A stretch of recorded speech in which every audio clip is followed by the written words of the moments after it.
This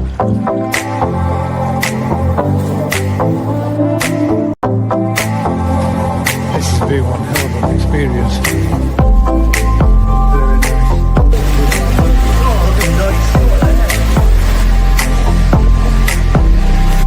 Have a look at that.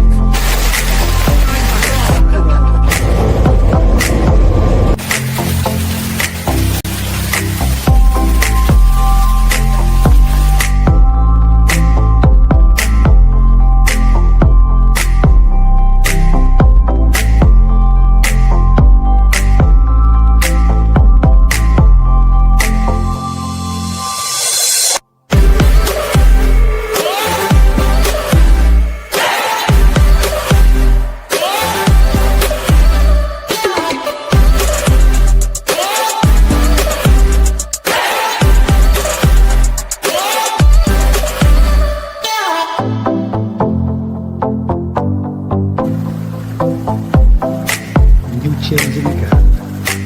Made a little seat there.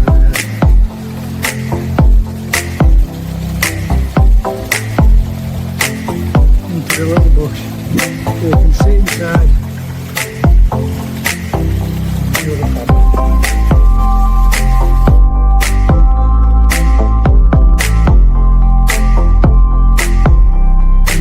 Yeah, guys, let's go visit.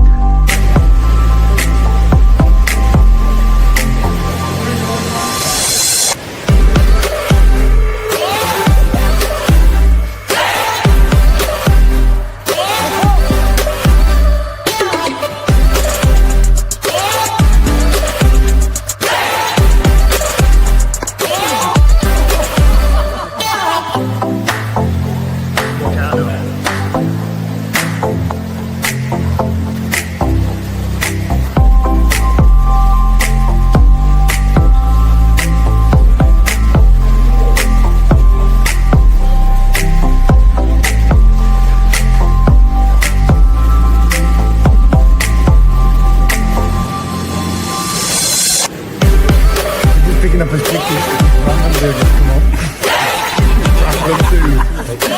Yeah, we're getting a ticket to go back to Tokyo for the night in the hotel. We'll be editing all this to possible. Do try turning the kids on. We do that last Monday. I'm with a cold sweat. Hot sweat, man. You said this were going home with you. 600 quid, wasn't it? Oh, how much? Hey, oh, did you hear that? No. He said 600. Robin, that was a first time thing. 20 seconds. Right, if I bid again, are you going to bid any more? He's got that stonker face on his nose there. 10, 9, Well done, mate. Well done. 5, 4, 3, 2, 1.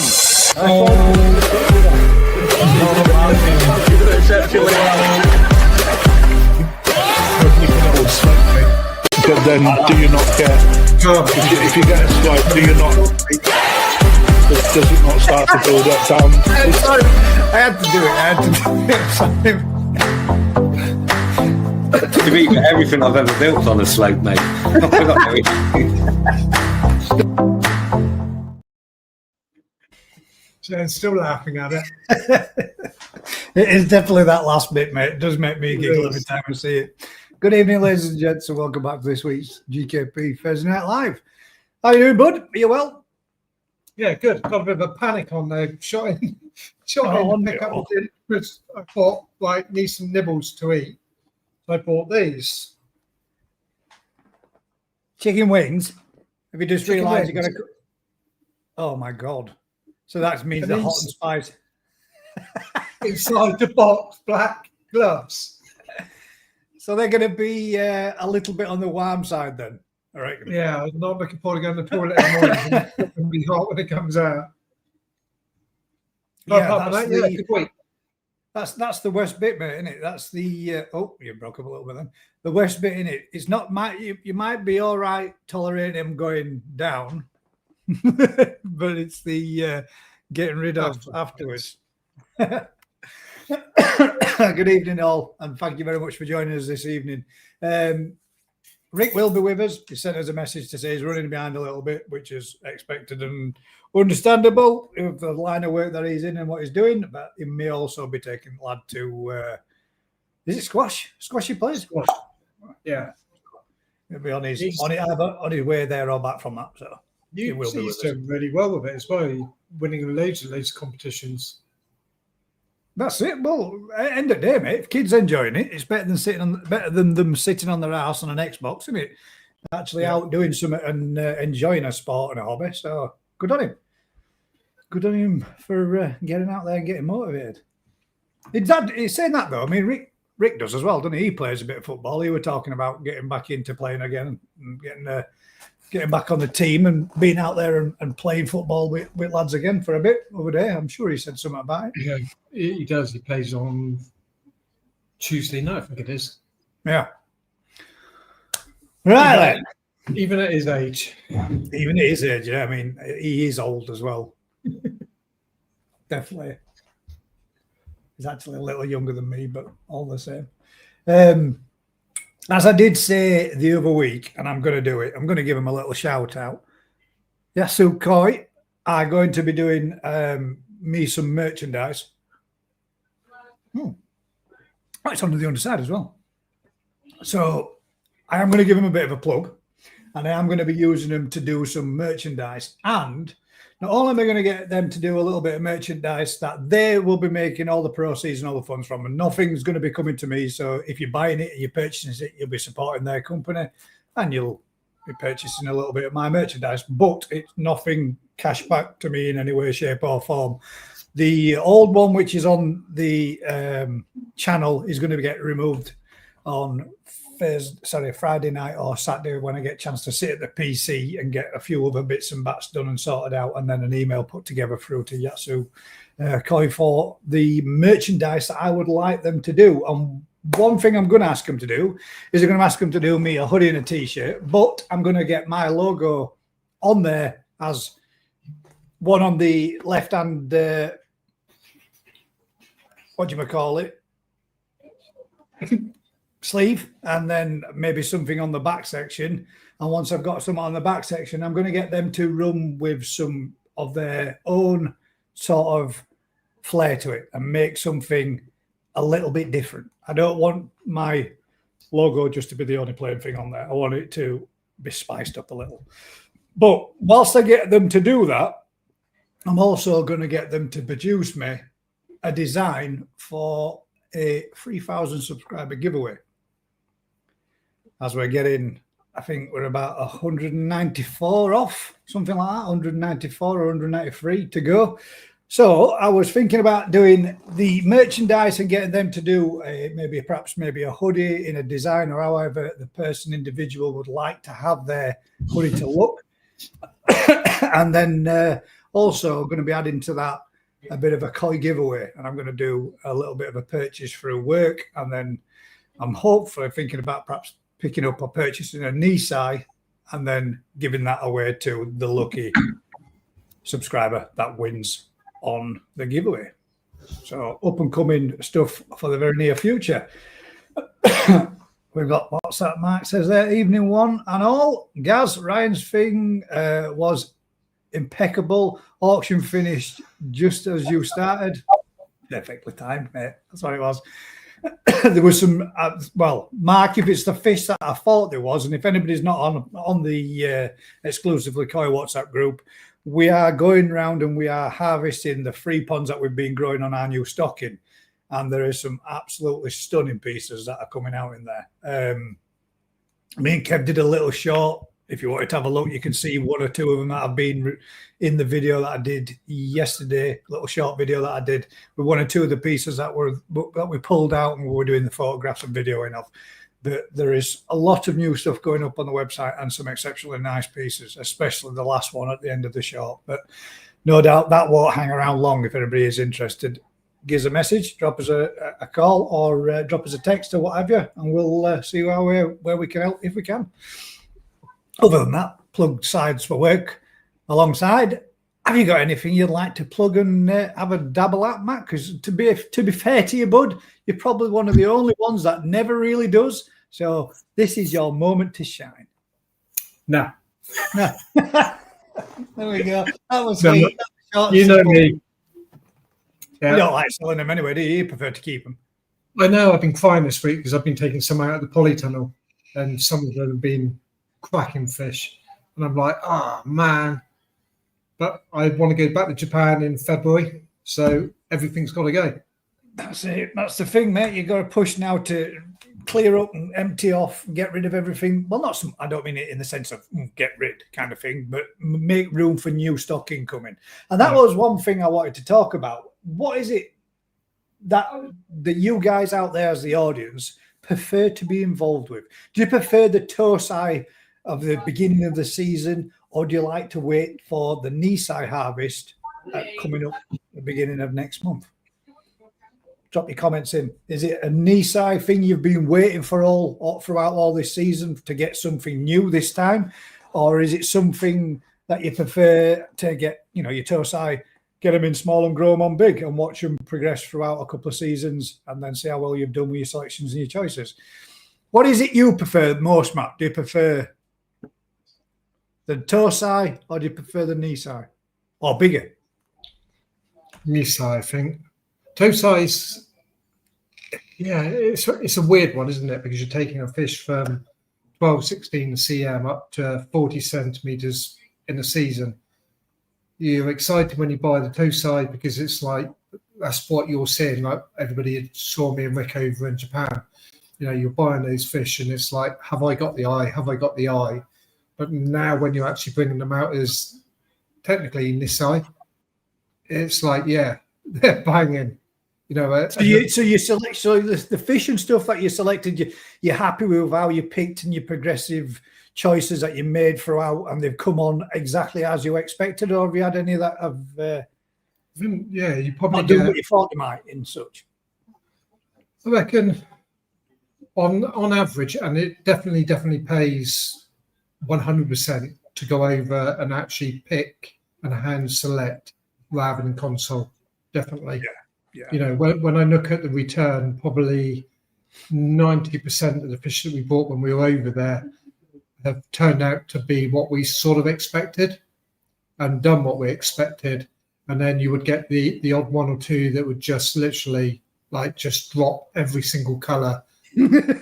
Literally, yeah. It's a bit frustrating, mate, isn't it? When don't get me wrong, I'm not going to lie and say it doesn't happen to us, because it does.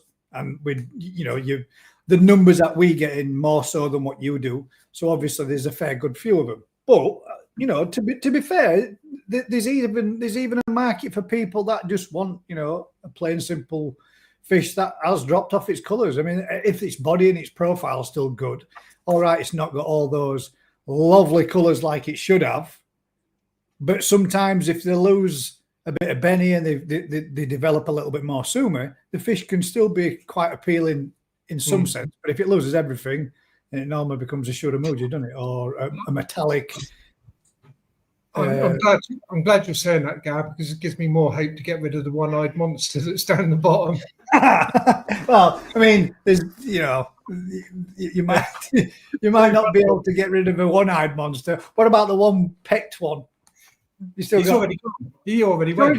See, there are people out there that do not so much feel sorry for them, but don't really care so much if they're not perfect. So, no. And the annoying thing about it, the two fish, the one with the missing pet and the one with the missing eye, the pattern is just sensational. And it's just like eye-wise, it's not really so much of an issue, is it? Because they can feed all right. I mean, from past experience, they can struggle a little bit when it comes to the spawning side of natural things.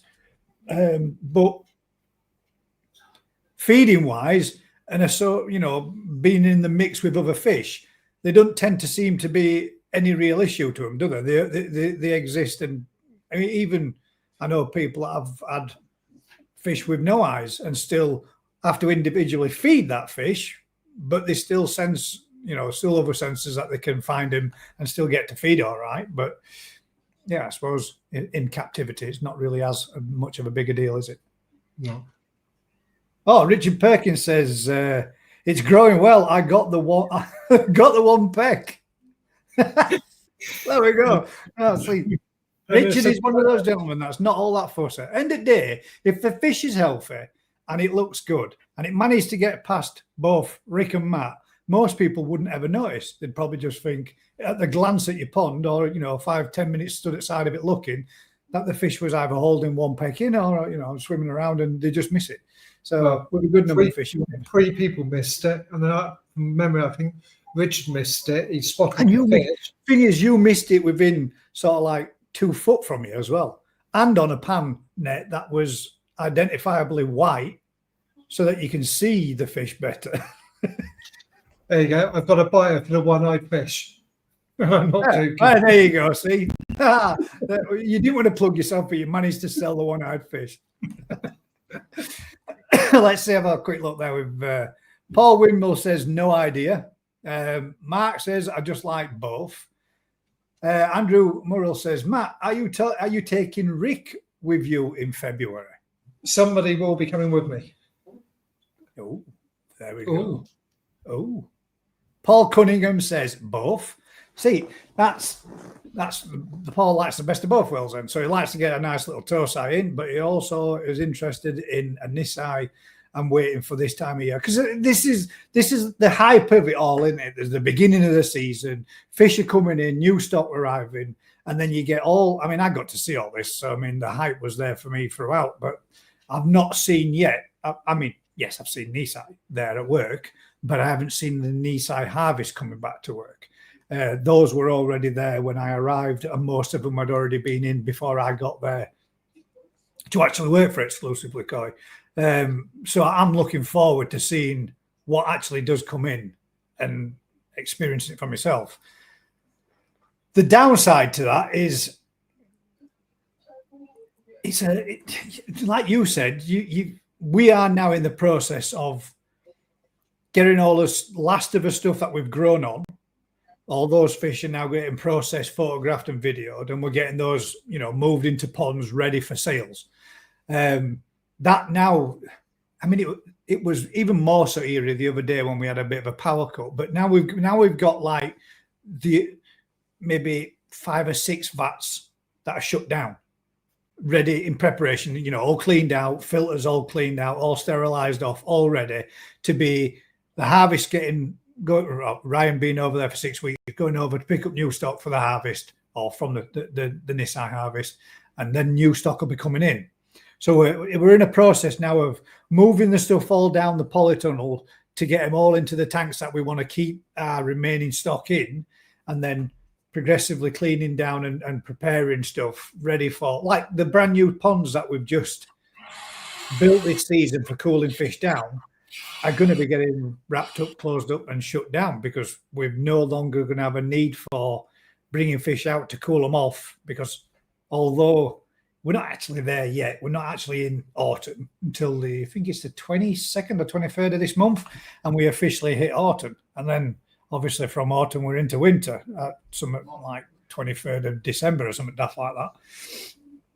So the season is fast upon coming to an end, and it seems crazy it feels to have gone 10 times faster to me this year than any other that I've been involved with, having my own fish or going around or going places or visiting, being in there and in the mix of it all now. Everything seems to be real quick, real fast approaching for the last haul of fish coming in for this year.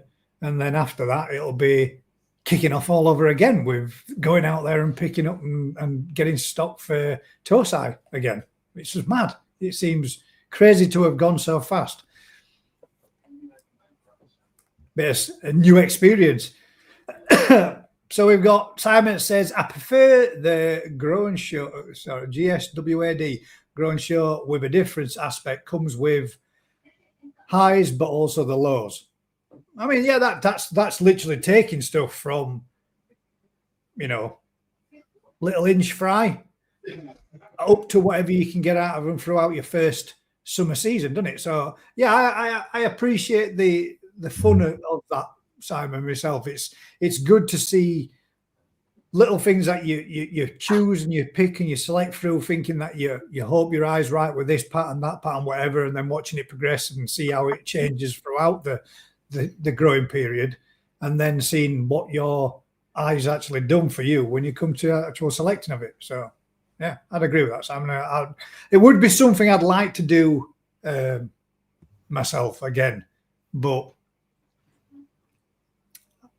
I don't have the facilities to do it and have a go at home to do it myself here. So, and I really can't be arsed building or digging another pond out. Can't be bothered.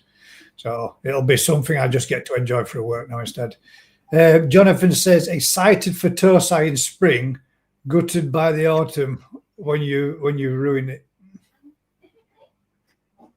Yeah, when you think about buying one Tosai or two or three of them, you know, the chances of you getting that fish to really good quality at the end of the summer, can be really demoralising, can it? Yeah.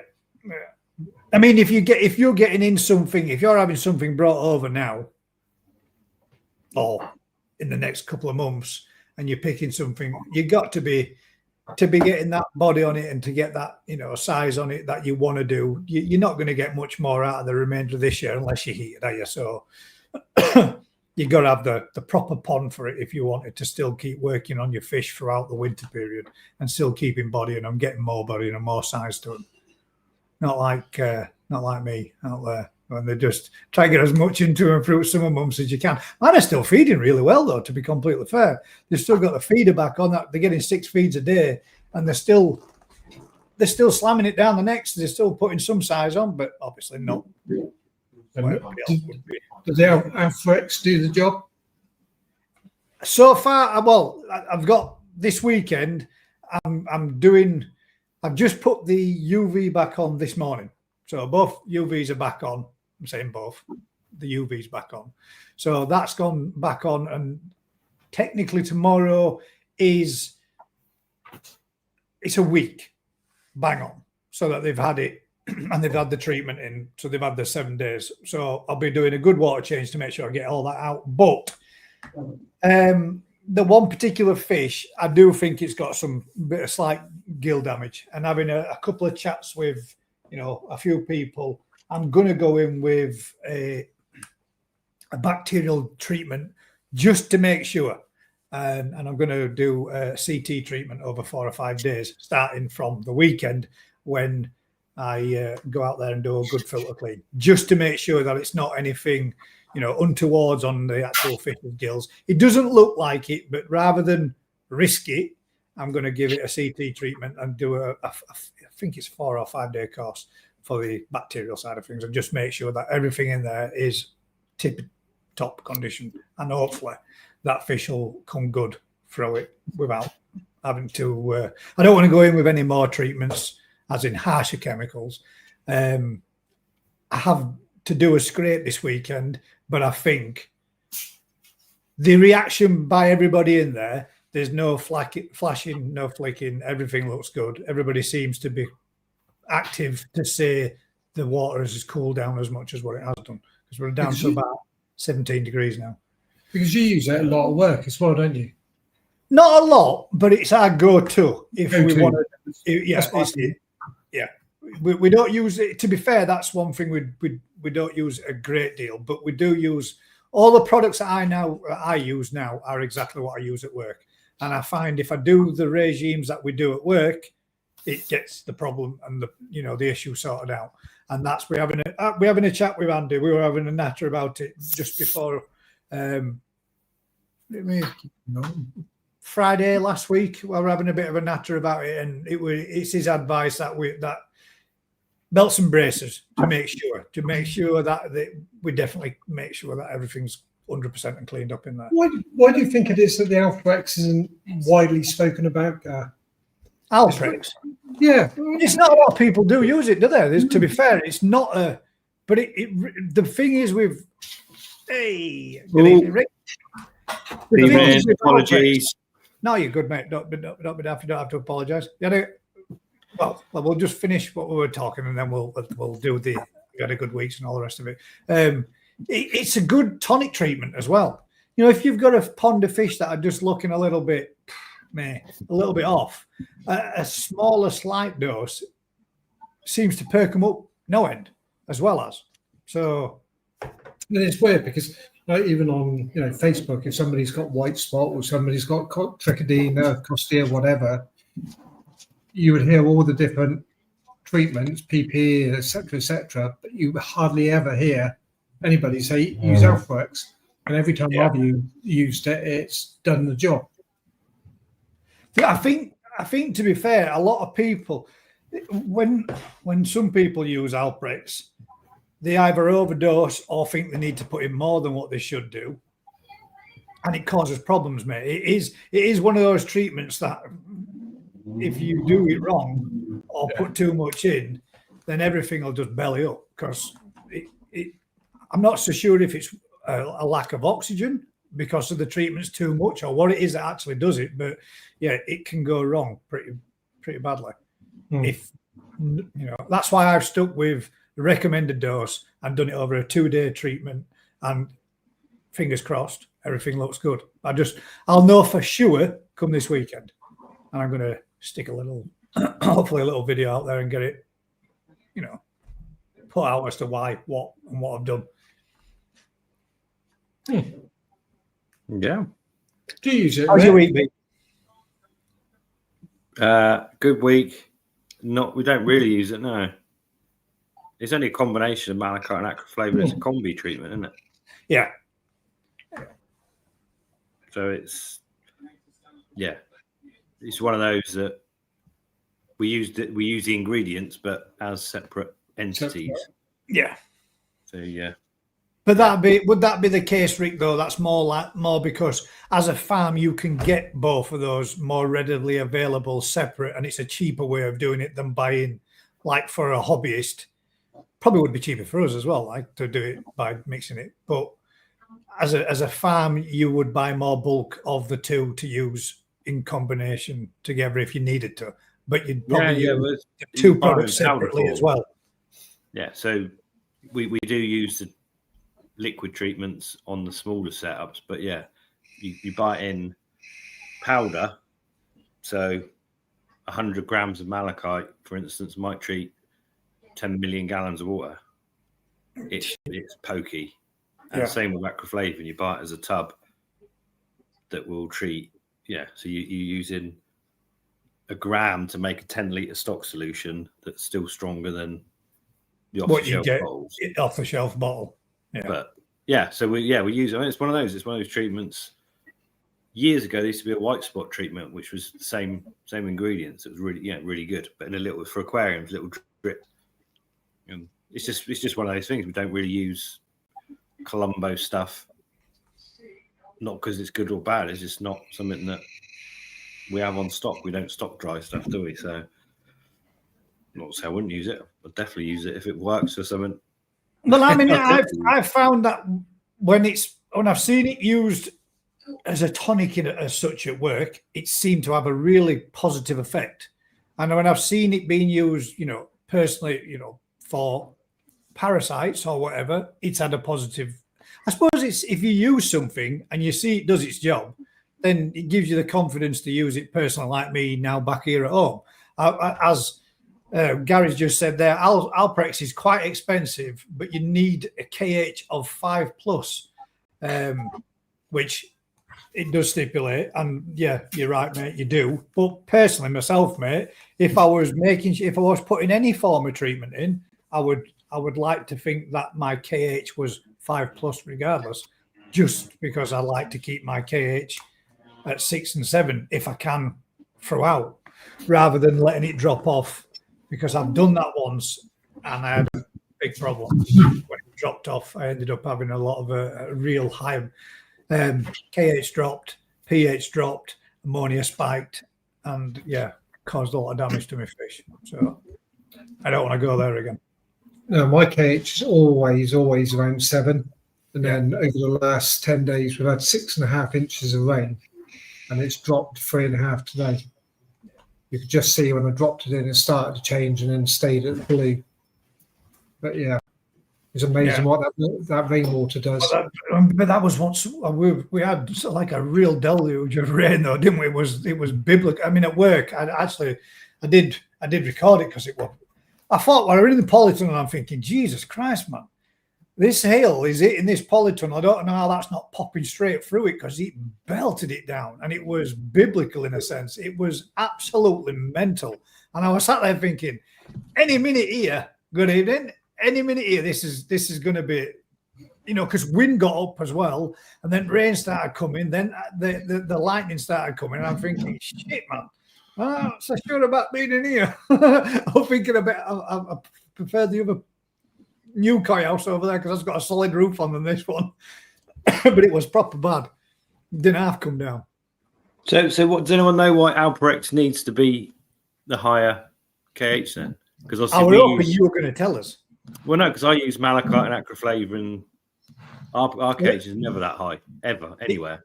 It says as a warning that it must be above 5. I don't know if that's say as to why. Bit odd, yeah. Don't know. I can't get our KH over 5 anywhere. There's not enough. There's not enough sodium, bicarb, and calcium available. But yeah, I don't know why that's such a thing. Yeah, we use malachite and acroflavor lower than that. No bother. Yeah, Jonathan's saying that he prefers the natural ingredients bought as separately in raw formula. But I mean, I suppose again, Jonathan, that's probably the same as, you know, me maybe 18 months ago. I weren't comfortable with using PP. Now I won't give a monkeys about using it at all. I'm very relaxed around it. And it's surprising how much you change in the ways that you might do something when you've never experienced it before. I could say the same with using raw formula products. Might be a little daunting until I've had the experience and shown the right way to use it, like Rick does or yourself. Yeah, you wouldn't. There's no hobbies would need to be buying powdered acroflavor or malachite because it's just a nonsense. Yeah, it's so powerful. It's just you just don't need to. You don't need that amount for your everyday pond keeper. I'm going to pick up on a couple of these questions. I'm growing mine at the Mo, or where do all these koi go? Well, I reckon they go to people's ponds, Dave. When you think about it, where do all the koi go that Rick supplies? Because I mean, he sends out thousands upon thousands every season. And yeah, where do they all go? I would say there's a hell of a lot of fish out there. Yeah, there's a lot. The thing is, there's a lot go wrong, didn't they? So yeah, yes, one person keeps them alive, but then they move on somewhere else between herons, cormorants, human error. Before the English farms started to fill the void, the amount of fish coming in from Israel, Singapore, Thailand, it's crazy, isn't it? You know, millions of koi coming in. There's a demand for them, and obviously, top end hobbyists might only buy a few fish a year, and they don't really have any losses. They move those fish on. The top end hobbyists account for 0.01% of people that keep koi, aren't they? So it's everyone starts somewhere, and everyone's killed batches of fish, be it air, water, predators, pumps. Yeah, I don't know. But it does amaze me. They do a lot of fish. Yeah. I was saying to somebody yesterday, somebody pulled out to pick up some sturgeon, and I said to him that I sell probably 300 to 400 sturgeon every year, and I've never ever had anybody say it's outgrown the pond, we have it back, or do you know anybody? But where the hell are they all going? And that's just me selling, 300 to 400. So you imagine how many are sold over the whole of the country. The sturgeon, not sterlets, but sturgeon. Where are they all ending up? Yeah, well, it's just saying there. Well, the exact number of koi worldwide each year is not available. The global koi market is valued in the billions of dollars and continues to grow in the tens of thousands of fish being shipped annually between countries like Japan, China, Europe, United States, indicating a large volume of sales. The market is a significantly expanding industry, with its global value projected to grow over 8 billion by 2034. 8 billion. And that's just us. Yeah, What else you could say? that's just New Forest Guy. But yeah, it's one of those things. Serious It's a hobby that people can do. The technology's made it a lot easier to do it on a smaller scale. And I think that should be perhaps encouraged, because lots of people haven't got a lot of land or don't own property. So if you can have a temporary pond or like an easy pond that you can move about or whatever, you're not stuck with a great big block built concrete 5,000 gallon pond that's an absolute beast, isn't it? And you're restricted. You can't sell the out of a pond like that. You can't move it, but you can.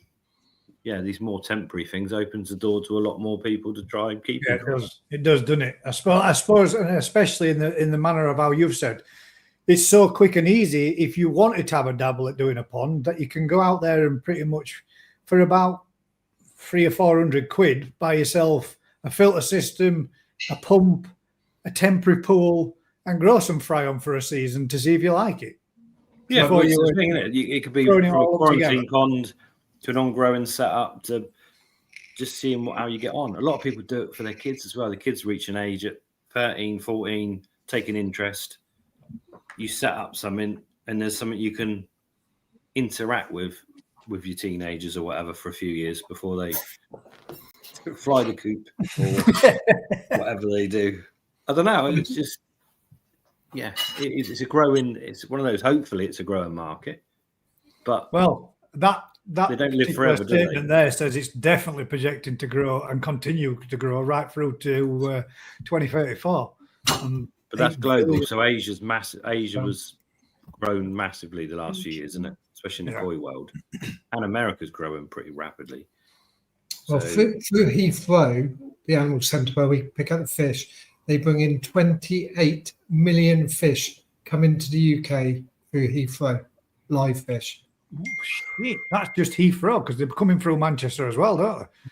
Massive, isn't it? You know, that's not just koi, there's tropical marines, the whole lot. Yeah. But 28 million. It's huge. That's a lot of fish. Yeah. Heck of a lot of fish. So there, Dave. Who knows, mate? Yeah, How we koi? New Forest Guy. Mental. Perfect aquatics. Demand's still there, isn't it? It is, yeah. And I think I personally do feel that for as long as I've been involved with keeping koi, I see as the hobby in itself is growing and growing and growing. I know more people. Obviously, you always get the odd. If you look throughout the social media on Facebook and what have you, I'm just about to set up a new pond, or here's a new pond build I'm doing. Here's my new pond build I'm starting.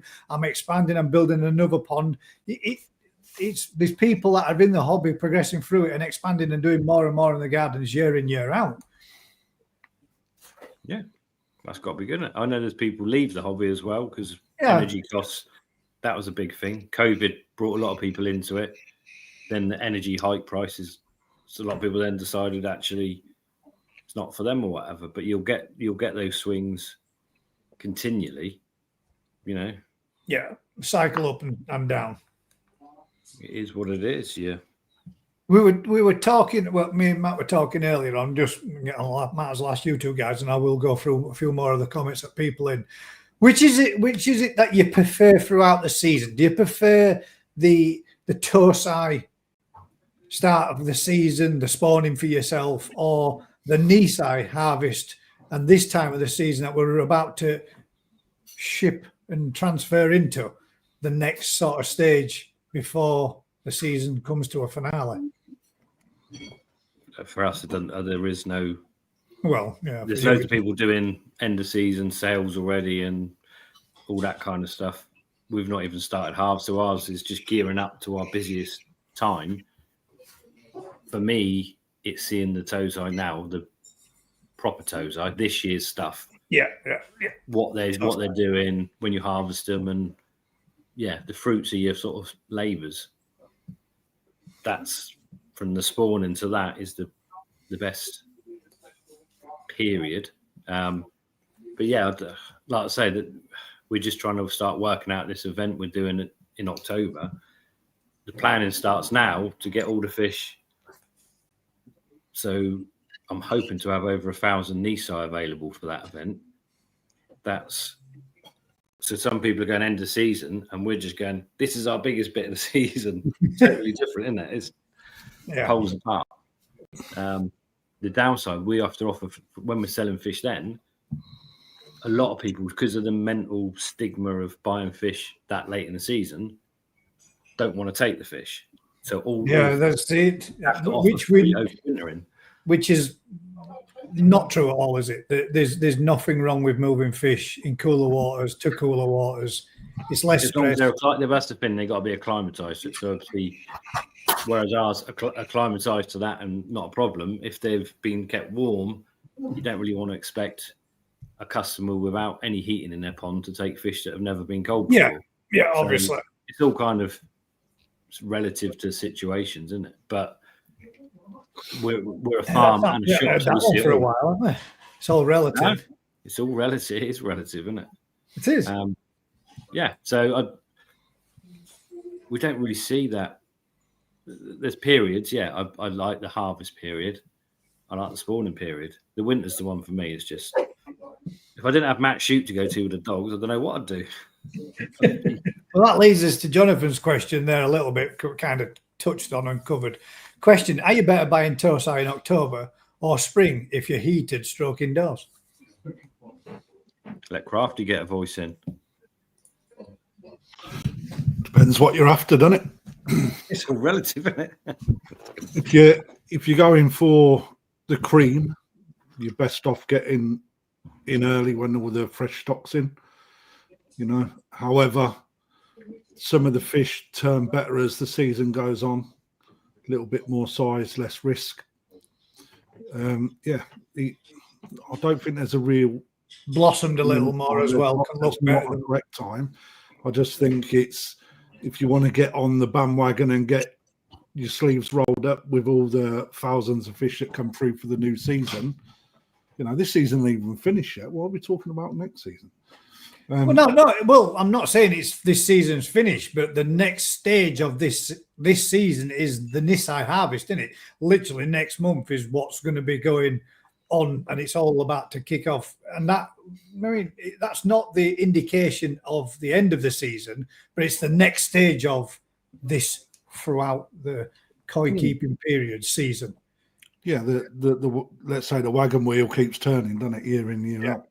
Yeah. But it's, you've still got some banging fish up at exclusively. We've still got banging fish.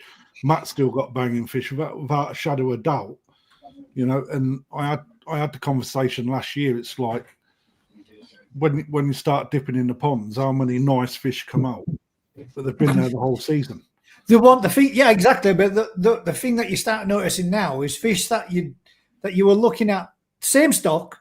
You were looking at the beginning, you're thinking, well, that's a little gem, that's a banger, look at that, that's mint, whatever. And the others that you were thinking, a bit more time, you would still, now you can be going back and you're looking at that fish thinking, where the hell did you come from? Look at you.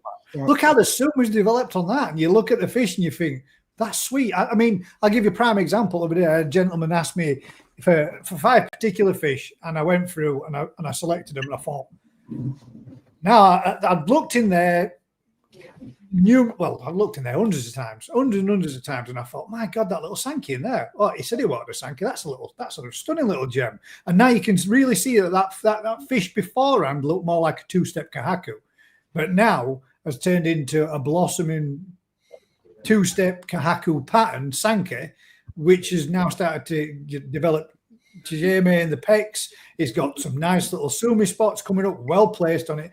And I thought, I'll stick that one in because I like that. That's nice. And Bob's your uncle straight away. You were on that one, and that was one of his first picks.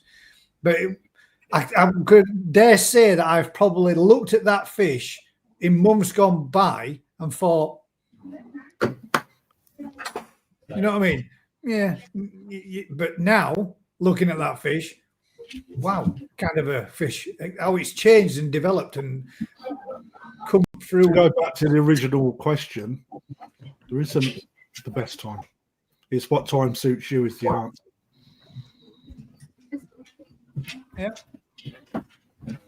Temperature related, if you were buying from somewhere from like a store, your temperatures are up anyway, aren't you? If you're a heated pond, they don't much really. It's the opposite way, innit? Is if you're not heated, so you might be having a drop in temperature. So for you, Jonathan, anytime, really. Yeah, if you've not got heated facilities, you don't want to be buying high quality Tosai early in this. Well, anywhere unless you've got the summer temperatures, do you? Because they don't like it. They're not gonna do any good for it. That's why you pay people to grow them or whatever, keep them at 25 degrees and keep them growing at a centimetre a week as they should be. There's no point spending a load of money on a little fish and sticking it somewhere where it's not gonna fulfill that potential. You're sort of stagnating a fish that you've paid a load of money for. Michael Thompson's put in there, as a rule, I buy my fish in March, April, so I can get the good chance of picking a banger as they come out of quarantine. But this year, there seems to be a load of top quality koi still about. True, mate. We definitely have. That also depends on when they're coming in, how they're being, who's quarantining them, what's being released for sale.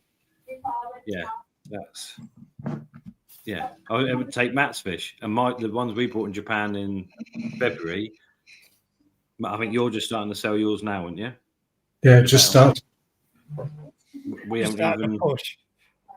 Ours are still stashed. So those fish, I don't know, they're proper Nissai of a proper size, aren't they? They're going to be released in the autumn as Nissai. So yeah, it depends. That Nissai and the Tosai is always difficult this time of year, isn't it? I've stopped calling them Tosai and I'm not calling them Nissai either. So I'm actually just put them down as 2024 fish. There we go. Alprex needs a KH of 5 to prevent dangerous pH crashes and to ensure the treatment works effectively.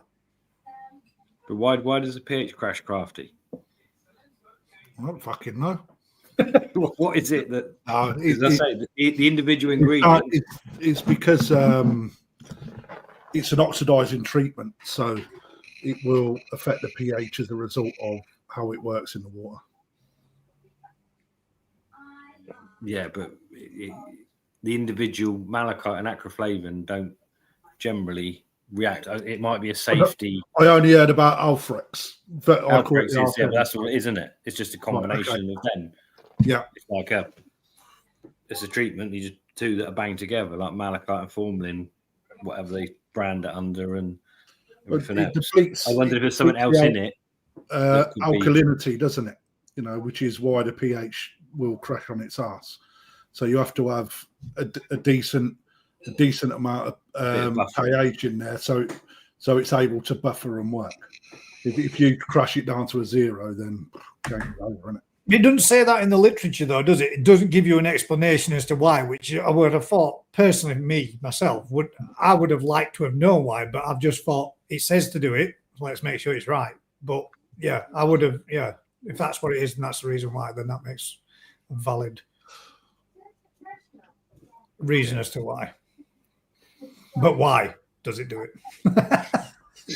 But I don't think anybody's ever going to announce that, though, because it's like the new flute treatment that's just come out. They've made a change to the original one into the issues that they found from the first treatment.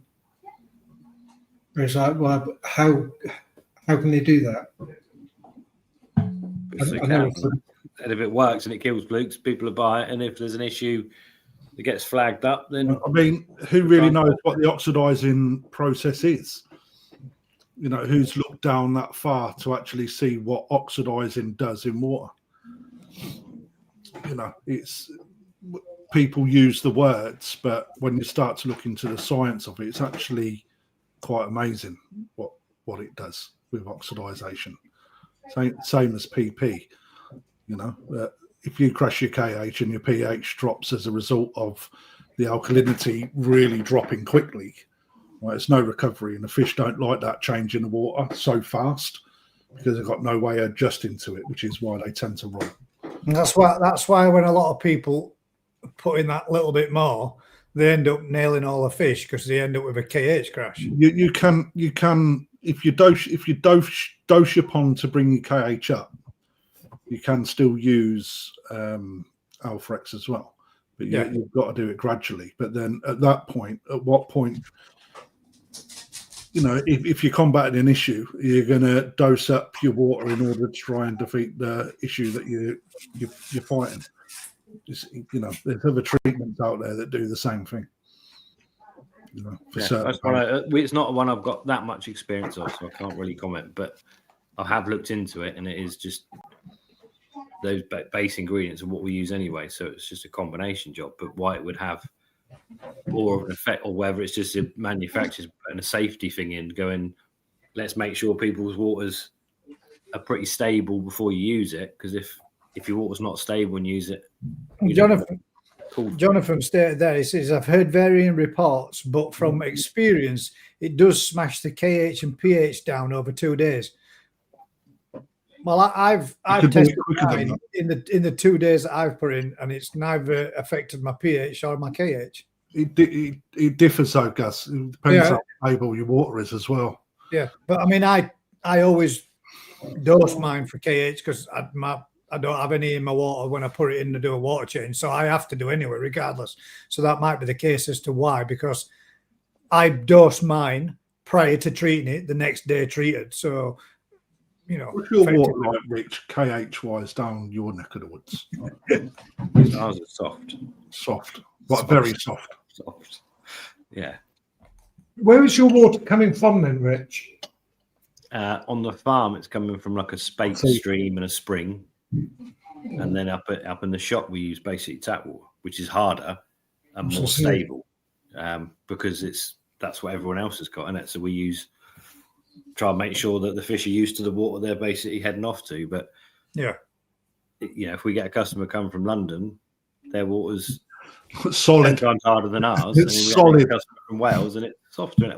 You can't cover everything, so we just head for middle of the road as much as we can. But we use tons of dolomite or clay, chalk, sodium bicarb, and everything just to try and maintain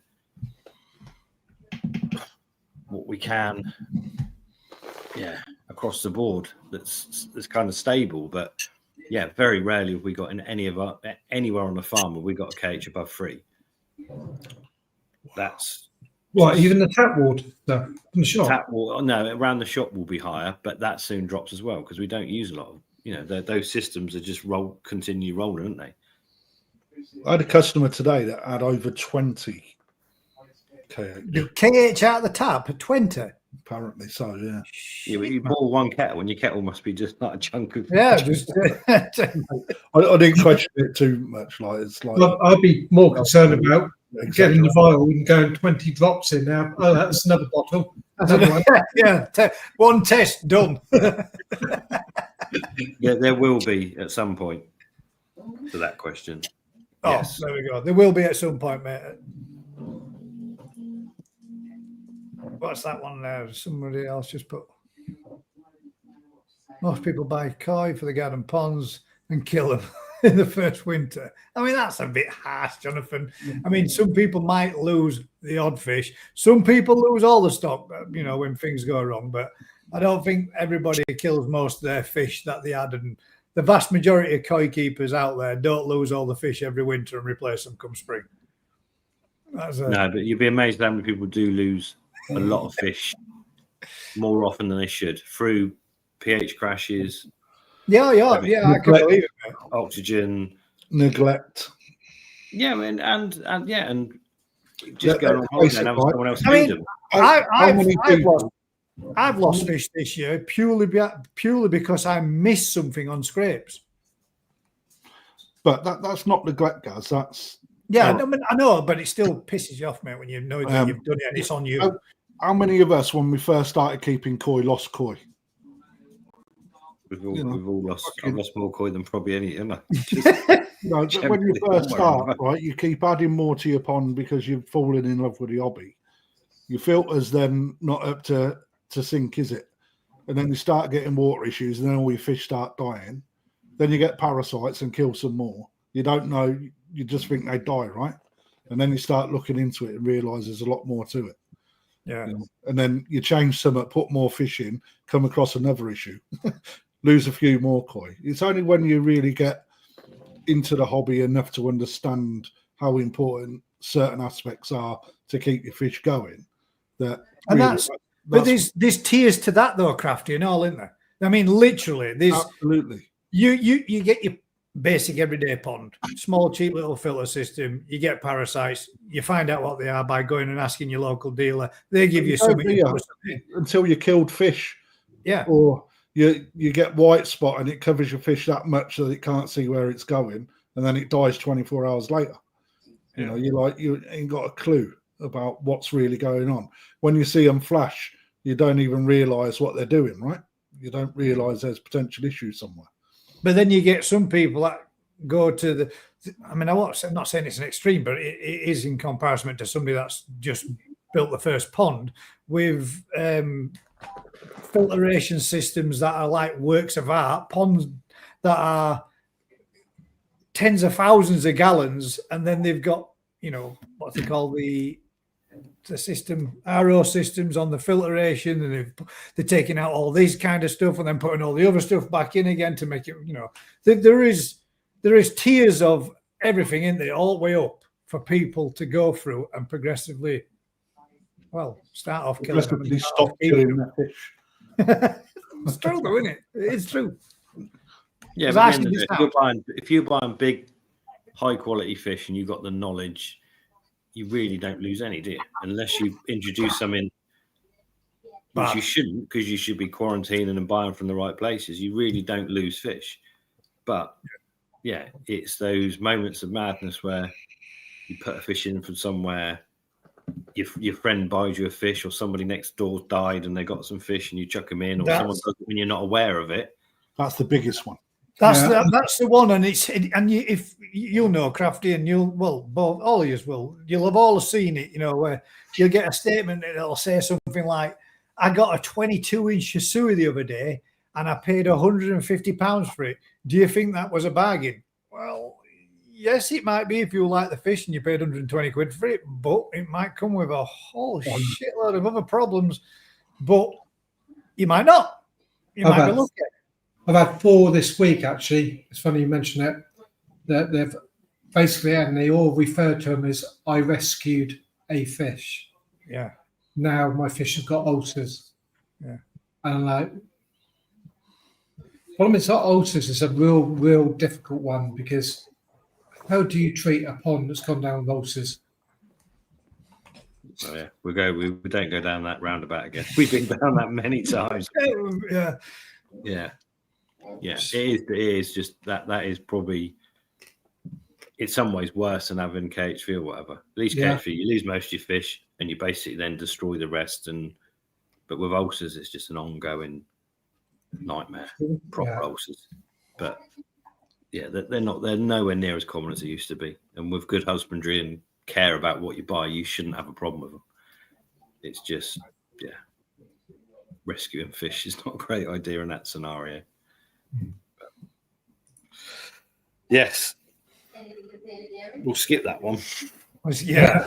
Yeah, for sure.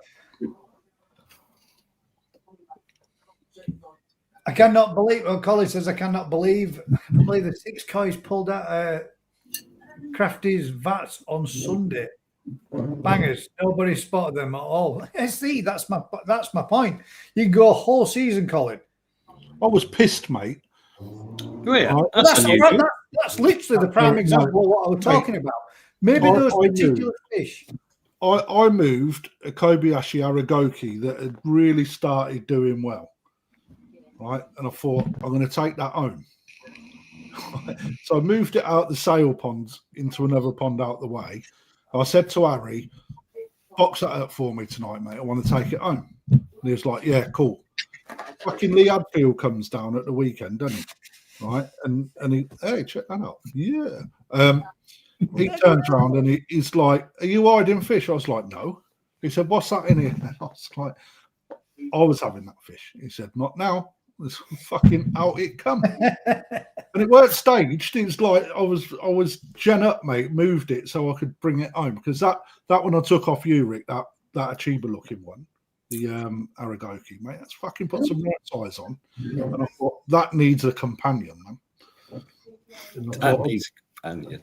I wanted to see how them two would grow alongside each other because it's about roughly the same sort of size. Kobayashi one's a little bit smaller, but I wanted to see what yours would do against his. But yeah, Lee ended up taking it, so it's now in the competition page, or will be shortly. But I think a lot of time also, if you That's a valid point. when you got a pond of fish, you don't notice them, but you put one in a nice blue bowl in shallow, crystal clear water, and suddenly That's the problem in my shop, Cole.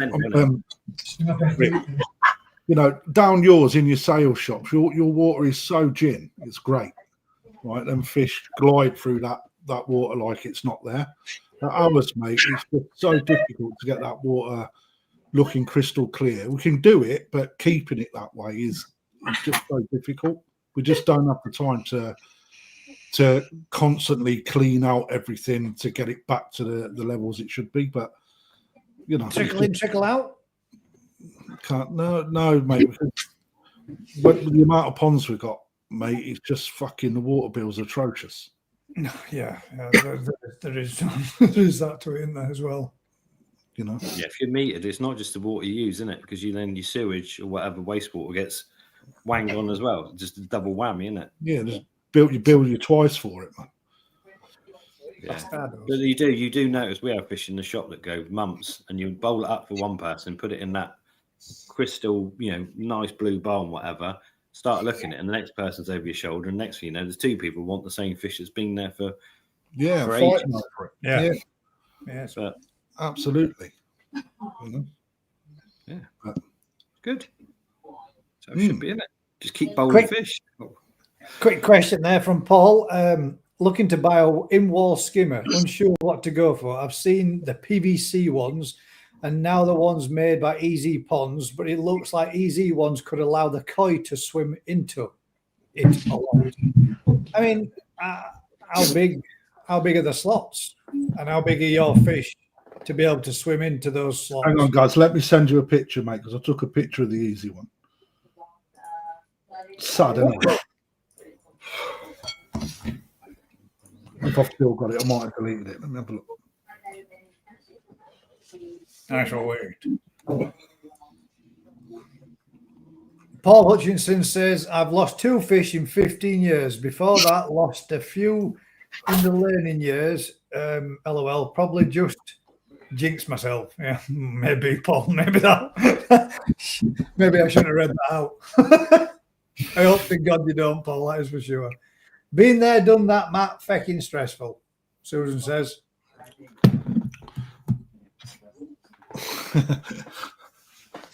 The wall skimmer, there's a couple. The easy pond skimmer, the new one, that if that's the one that you're on about, that looks fantastic. Yeah. And you ain't got to worry about your fish swimming in. I do believe they are going to put a grill over it. What you're seeing at the actual show was a real nice, smooth, gradual drop off onto the floating device. So there's no basket required in there. Or everything underneath. That looked absolutely fantastic. There's companies out there. Oase do a block wall skimmer as well, but they have all these weird stuff like frog ladders and shit like that. Yeah, that's the one. That's the new one. Yeah, I think We got a big picture of it.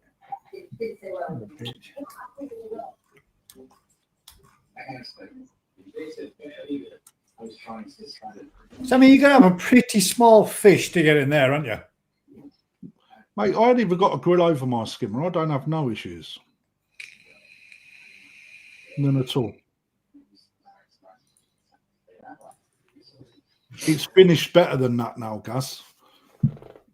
Is That's it? got to have been an early. Yeah, that looks like That's an earlier model, is it? Yeah, that looks like an earlier model. The one that I seen at the show But that Yeah. looks like they're about 2 cm slot, doesn't it? Don't look like the same one, guys, because the one at the show has got you know, the basket that sits at the back that moves with the height of the water. That was all built in. That looked absolutely fantastic. It's something that I would look at. I'd like to see how it works, but it definitely looked the nuts. Awaze do an in-wall skimmer, and I believe Tim Waddington also does his own brand as well. But Awaze have got things like frog ladders and shit like that in their skimmers. I don't know why. Because Frog frogs ladders. get with a skimmer, don't they? And they need to get out again. Like the frogs. Yeah. You don't want to rock a frog in there, do you? I don't know why someone hasn't done like a wider skimmer that's got like a top bar sat on floats, so you it would still work exactly the same. You could have quite a range of steps in your pond, and it would just skim and almost. Yeah, there'd be a I way know of what doing you it, mean, mate. Yeah, makes and you those could have it absolutely work at a treat. Just had a few messages. You just had one, Rich. You've got to get some of them. Chicken ain't wings. no thing like a chicken wing on a string. They come with gloves. And You I just believe- went pretty red. Oh, mate, that was a kid, wasn't it? That's how bad it is. Right, I didn't notice that thing. I'm just going down through comments and Colin's putting there. I think Matt's just ate that chicken. Oh. But Bill puts, "You okay, Yeah. Matt?" Matt's on the rum and milk. I don't know, That'll but go we're well. not having any more. I'll save them for you, Rich. I'll get them down, you know. Oh, there we go. I hide all my best fish in Japan. It's the best way to stop them finding them. I can't wait to get mine back from Azakari this year. Yeah, it's going to be interesting to see how they look, mate, and how well they've done. I mean, that's something I'm not, I probably ain't going to be able to afford it, but I really would like the opportunity at some time to get one of those fish. Yes. It's a lot of money in it. You know, talking Save up. for. Save up. Oh yeah, no, that's what I mean. But that'd be what I'd have to do that kind of thing. But to pick a young Tosai out there in spring, winter, innit? In winter, and go out there, pick a Tosai, and then leave it there, and then it get out there into a mud pond, and then get to see that fish come back, be from that to that. It's Exactly. That's what I can't believe. Ryan promised us. I'll let you hire a couple of my ponds. Ryan promised us that our fish were going to come back at 70 to 80 cm, from 15 cm, wasn't he, Rich? 70 to 80 at least. It was, at wasn't it? least. Yeah. Yeah, I think I bet it's a buzz though. He does some good stuff, doesn't he? He puts 100 fish out. They're not crazy money. They're good size. He puts them out. He grows them all winter, doesn't he? And you are looking at a 50, 60 centimetre Nissai when you're returning. There's some, yeah. The only problem with that is you're not picking. You have to pick your best sort of 5 because you're not necessarily going to get the one you want. Whereas when you're out in Japan, you are picking that one you want. Yeah. But to be out in Japan and do it, so it's a double whammy, isn't it? You got Exactly. I bet it's a real buzz. And I mean, if you've got the money to be able to go out there, pick it, and then go out there and be there for the harvest of it, and getting to see that fish that you picked, you chose, come out and rock out at 55, 60, 65 cm, would be I think that'd be a right buzz, mate. Be something I'd love to be able to do one day. You never know. Exactly like them. Those fish. Banged in mud pond, to see them, see how they progress, and seeing them now that one of those fish now wouldn't fit in that bowl, just one of them. Not without being bent. Hopefully, that's what you'd be expecting to see, wouldn't it? Yeah, right. And there they go, and away. It's mad, isn't it? As you see that, actually, they were released into a section area there, weren't they? Not into the whole lake, they were released into a section. And as they progressed, the cormorants, mate. yeah. And Is that Yamaguchi? You don't want cormorants eating them, Is that man. Yamaguchi's lake? yeah, so he's Who got the obviously Benny guy? there's a lot of pressure on him now, right? Because there's no guarantee on the mud pond, right? So, but the way the Japanese are, they don't want you to lose out, right? Especially when you pay big money. Is that one-off Benny guy that he got? Is that the one? Yeah. So he's put that out there with about yours that. as well. It's mint, is that? Did you see the underside of it? It's completely orange. Yeah, he showed us that when we were there too. That's his cormorant bait. No, he'll be seriously good if it is, because he was really looking forward to seeing that fish go out and come back. He wouldn't sell it. He wouldn't part with it anyway. Yeah, sweet, man. The net hanging down the middle, I take it that only goes to the surface. I've got no idea. I should imagine so. Because it's just the right size to get a 55 centimetre fish gill netted, isn't it? I can't imagine it's going to hold much. Them fish will probably swim straight through that, mate. Oh yeah, at that size they'll swim through it, but they ain't that size anymore. Stop birds from getting in, predators getting into it, won't it? Well, looking at what come out his mud pond this year, I don't know what the growing season's been like. I'm not one that's constantly on the phone to him asking how the fish are. I'd just rather see what they look like when they come out rather than mithering him. So, but looking at what they done this year, fuck me, man. There's some lumps on the way. I know that. He got some lumps when we were there, didn't he? That he'd brought in. That there was some right, and that was what was out in his mud ponds last season, wasn't it? Yeah. His fish body up really, really well. I mean, you have to look at the parent stock to see that, right? Claude says some experienced YouTubers seem to have problems. Deaths even with top range equipment. Fish, I'm learning as I go. Now 2 years in, and I've learnt loads from you lot. And thanks for the advice given here. Yeah. You do tend to find people that are. The thing is that move a lot of fish have more problems, don't they? Bear with me.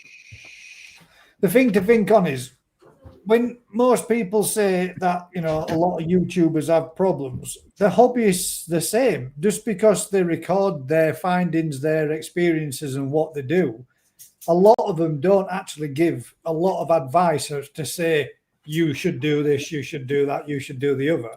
They more document what they're actually doing, highs and lows as well. Yeah. But yeah, there is a lot of them out there that have got some seriously good systems. But we all lose them at some point in his lives. I need to build some new ponds first to get mine back. Or you do, Gaz. I got a bollocks. What was the bollocks for? Because that bollocks come from me saying he could have some of my ponds.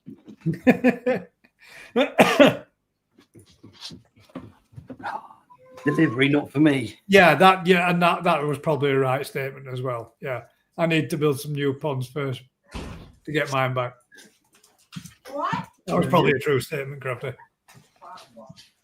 I need to move a fish on so I can buy more. That's my hold up. See, that's again, it's the same thing, isn't it? Your choices and your preferred fish at some point or at some stage become fish that you no longer like as much because your tastes change. And it does for every keeper, doesn't it?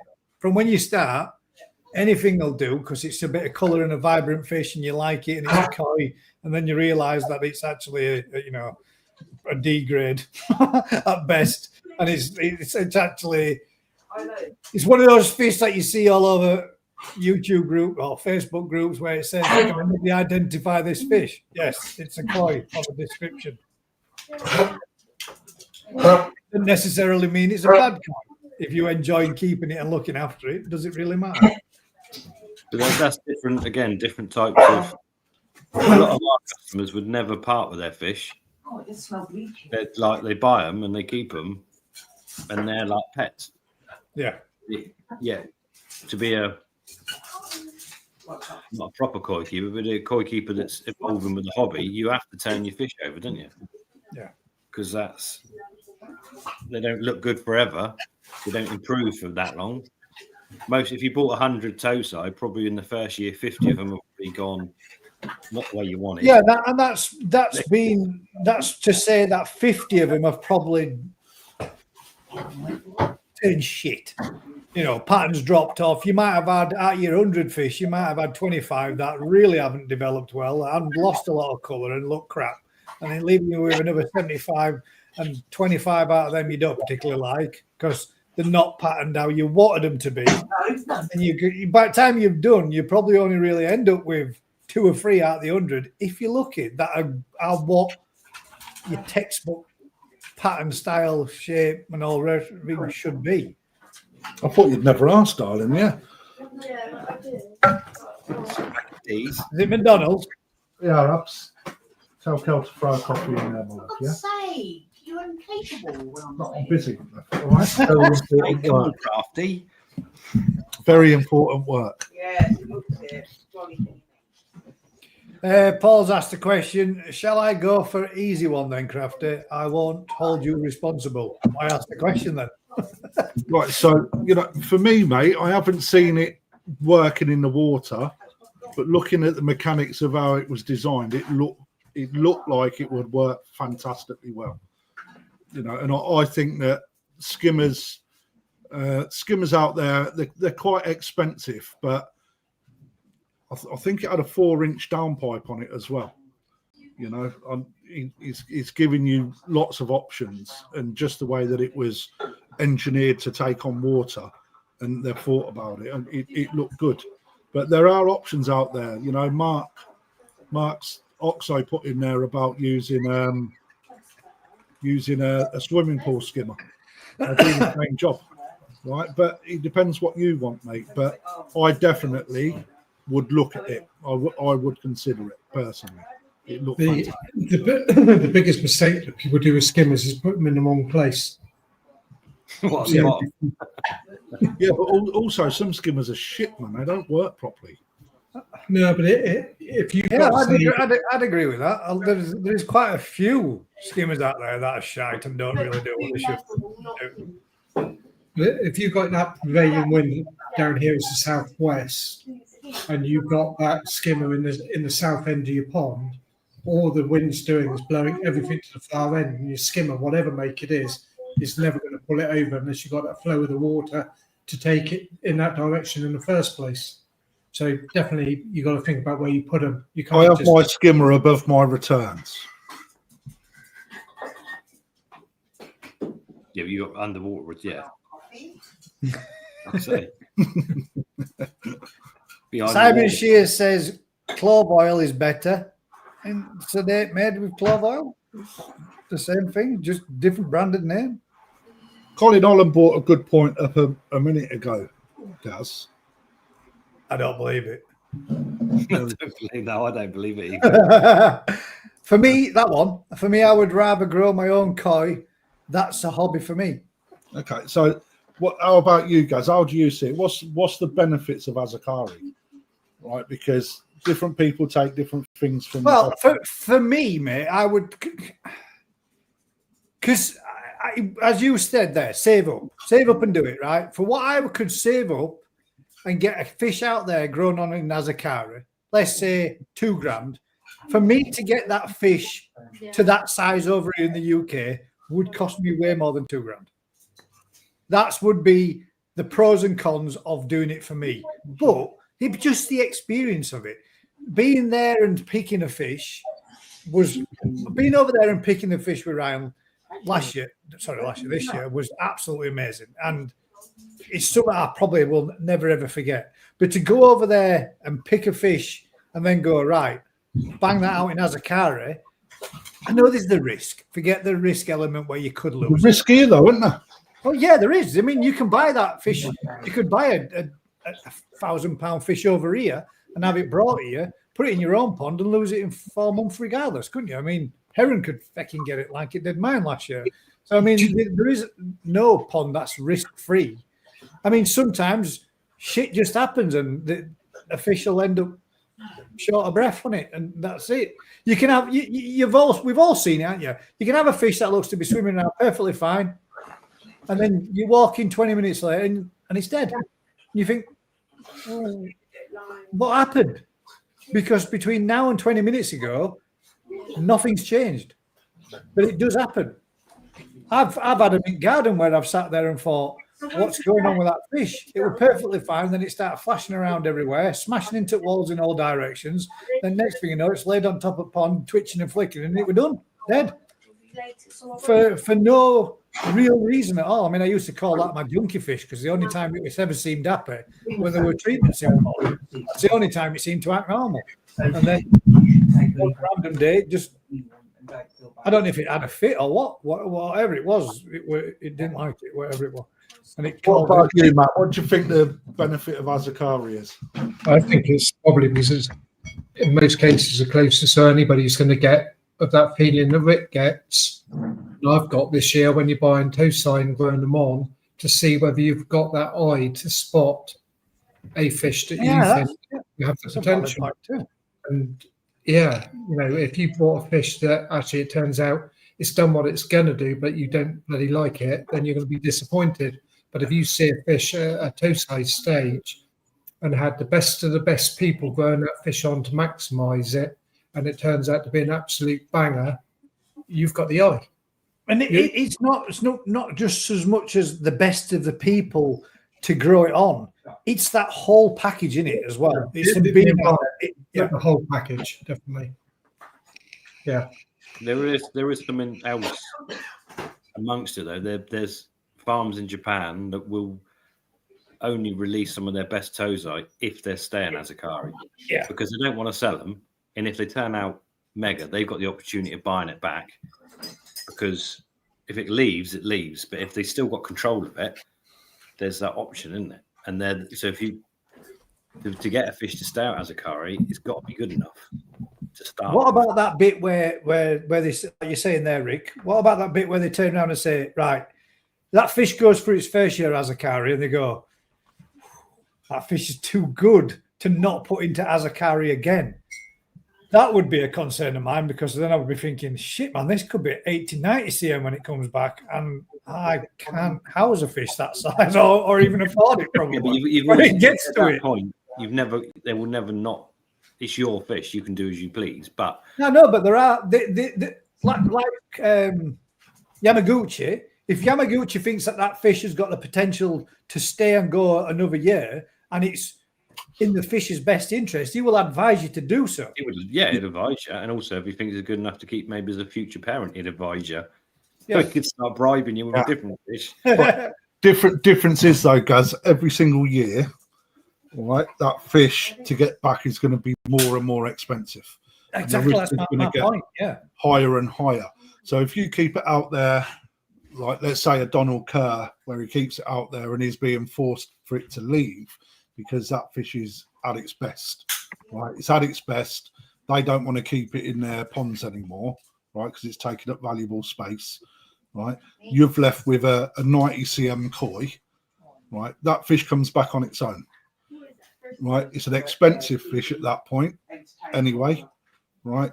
And if it gets damaged, it's more likely to get damaged being a big fish than what it is a small fish because of the turning room in a box. So, you know, your risk transporting it back gets greater. What the breeders also do, if they want to keep it, right, they will sometimes, if they take it on as brood stock or a parent fish, they will make deals with you to give you its offspring or certain picks of offspring. You know, you can really have a dealer over a barrel if you get a good one and they want to keep it, you know. Well, we saw one this year, didn't we, that Ryan had over there? Was it Yoshina? Yeah, one that they wanted to keep, so they did a swap with a different fish. Ryan did right, didn't he? But ultimately, if you want to bring it back, you bring it back. You know, there's no requirement for you to keep it out there, even on their advice. But at the end of the day, if they're advising you and they can only grow on 50 Sanzai a year, and they're saying this is good enough to stay as our top, yeah, you got a dilemma, right? We would just leave it. You know, That's, for me, you're giving a Tosai the best start as a Tosai that you can possibly get. Sorry, I'll go back to that. Yeah. For me, Azakari, again, Rick covered it. They only want to keep certain The stock very best. for Azakari. And if you choose Azakari, you're giving your fish the best start in life, because being able to achieve some of the sizes they achieve from 1 to 2 years is insanely good, you know. And you can, if you have a look what comes out in comparison to what went in, if you've got a good fish, you are paying under the odds for the fish that goes in. You know, Do you think it's possible over here to say, let's say you buy a fish from, well, you will use Yamaguchi because we know that you've got some. we're on topic. Yeah, and they're in the topic. Let's say if you because you know that some of those fish that you picked from were all the fish that he specified was good enough to be his Azakari fish, weren't they? Yeah. His top pick. So would it be fair to say that I could go out there, well, maybe not I, but somebody with the right pond, the right equipment, the right setup could gain the same amount of growth over here in the UK that they would get out there in a mud pond? Absolutely. It's definitely, The difference is that, yeah. Because right, over here, in order to get the growth, to get the conditioning, right, you're going to have to heat your pond, yeah, and you're going to have to feed like on a very, very good feeding schedule, yeah. and with very, very good food a lot of the time. You know, Which when you start, over here, the price of the food is tenfold what it is over there. oh yeah, The electric costs, the running costs of pond setup that you'd have to have, whereas literally putting it out there in a mud pond to do as nature intended, and yet they come out looking like they do. So it sounds real easy, but they don't all come back good. So that's the risk versus no, yeah, obviously. Well, not all fish can become, no, you know, but you know, you select you select the best. You're selecting from the best of what he selected, aren't you? Already, so you've got a decent chance of coming out with above average fish, haven't you? Yeah, you've got because you picked from the best stock. So yeah.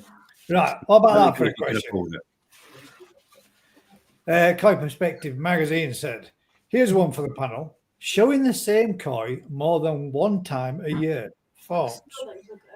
I think you should better show them monthly if you wanted. I don't get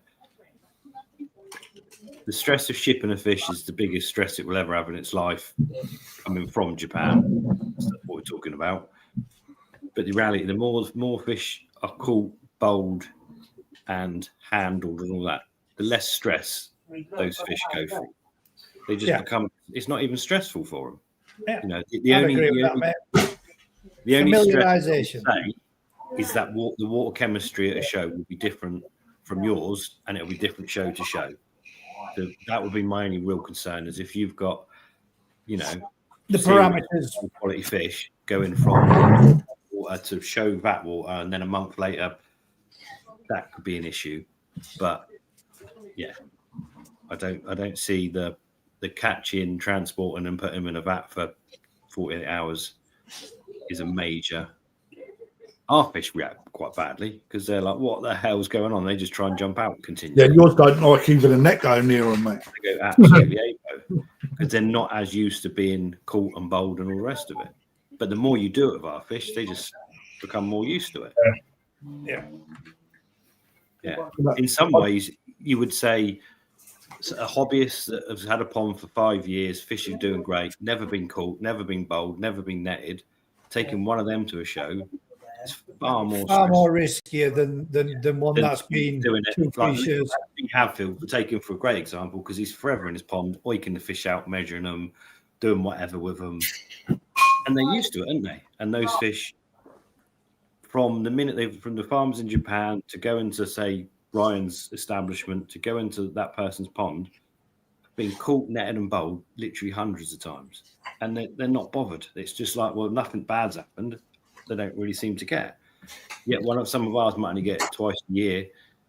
Suddenly you harvest them from a mud pond, put them in the tanks, you put a net in, and 50 fish just go vertical. And it's like, whoa, they have to settle to that environment. So you have to have rules, and you've got to be sensible. And I think the rule of, what is it? You can't show a fish within a month or whatever. 30-day rule, yeah. 30-day rule, yeah, it is. Now we're going to say that. I think that shouldn't be changed. I think that's absolutely fair, and it stops a fish going to every show. It just means you could probably show your best fish at 2 shows a year, and that's adequate. Well, I think the biggest issue is understanding if a fish is good enough to show, number one. And number two, I don't mean that from. I don't mean that from a high-end perspective, Gaz. No, I mean, but technically, if somebody wants a go, if somebody wants to have a go, regardless to what your opinion is of a fish, if they believe I'm on about I'm just condition. So when you condition type. Sorry, that's what I meant. I didn't mean from grade of koi, like from what we all look at. It's whether or not it's right that you take that fish because of what it looks like there and then. If it's showing signs of stress, mucus, that sort of, they should not be taken. And I've seen a couple this year which should not have been taken to show shit bass because they're not healthy enough to travel, or they're not looking like they should show. It's like underlying problems. Yeah, you would have rather was rectified before the fish went to a show as opposed to taking that fish to a show just because you wanted to go with it. Not just because of that koi. It's just because so many people are taking their pride and joy to an event that there's always that risk. So you should minimize that risk as much as you can, for anything being transferred. Biosecurity is also very well controlled, but there's always a risk that biosecurity will fail. So what you have to do is you have to respect other people rather than and stop that egotistic selfishness of wanting to take it because you think it's good enough. You've got to have that moral courage to say no to yourself. But some people don't even see that, mate. That's not just. They might look at their fish and think they're mint, ready to go to a show. Yeah. And someone else might turn up and go, well, hang on, they got way too much mucus, and you can see there's a health problem going on, and that's a different. Yeah, but that's what we need as well, isn't it? The education piece that we need to should be passing on. I think the whole going to a show is a risk. There's no two ways about it. I mean, the amount of big fish at the national spawning is just, those fish are kept in environments where they're never triggered into spawning. Going to that show back is just literally with those temperatures. But what do? You can't. That's just how it is. That's a risk you got to take. But yeah, I don't think fish going to multiple shows is an issue. But again, it comes down to the owners, their skill. No, I agree with that, mate. It's not an issue. It shouldn't be an issue. For me, as long as that fish is okay, then there's no problem. Yeah. I mean, if you'd got a pond with only, let's say, 10 fish in, and you kept it to that minimum, and they were all your mint show fish that you wanted. You got some maybe in a pond for enjoying, retired ones from seasons gone by, or whatever. But you've got your 10 in your main pond that you want to take to a show. I don't see as there's anything wrong with having those 10 fish and perhaps maybe taking 5 of them to one show and then missing the next show and take the other 5 and cycling through the shows with those fish, as long as they're not going to every single show, as many as you can possibly squeeze out of them in a season. Because I think if you can, but there's the massive downside to that is to prepare your fish properly for the show. You just can't do that. Yeah, take fish over and that's especially big fish. That's a real issue. But that's just horses for courses, isn't it? You've got to choose. If the rules are there for a reason, I think that 30-day rules probably it's there for the safety of fish if people don't know what they're doing.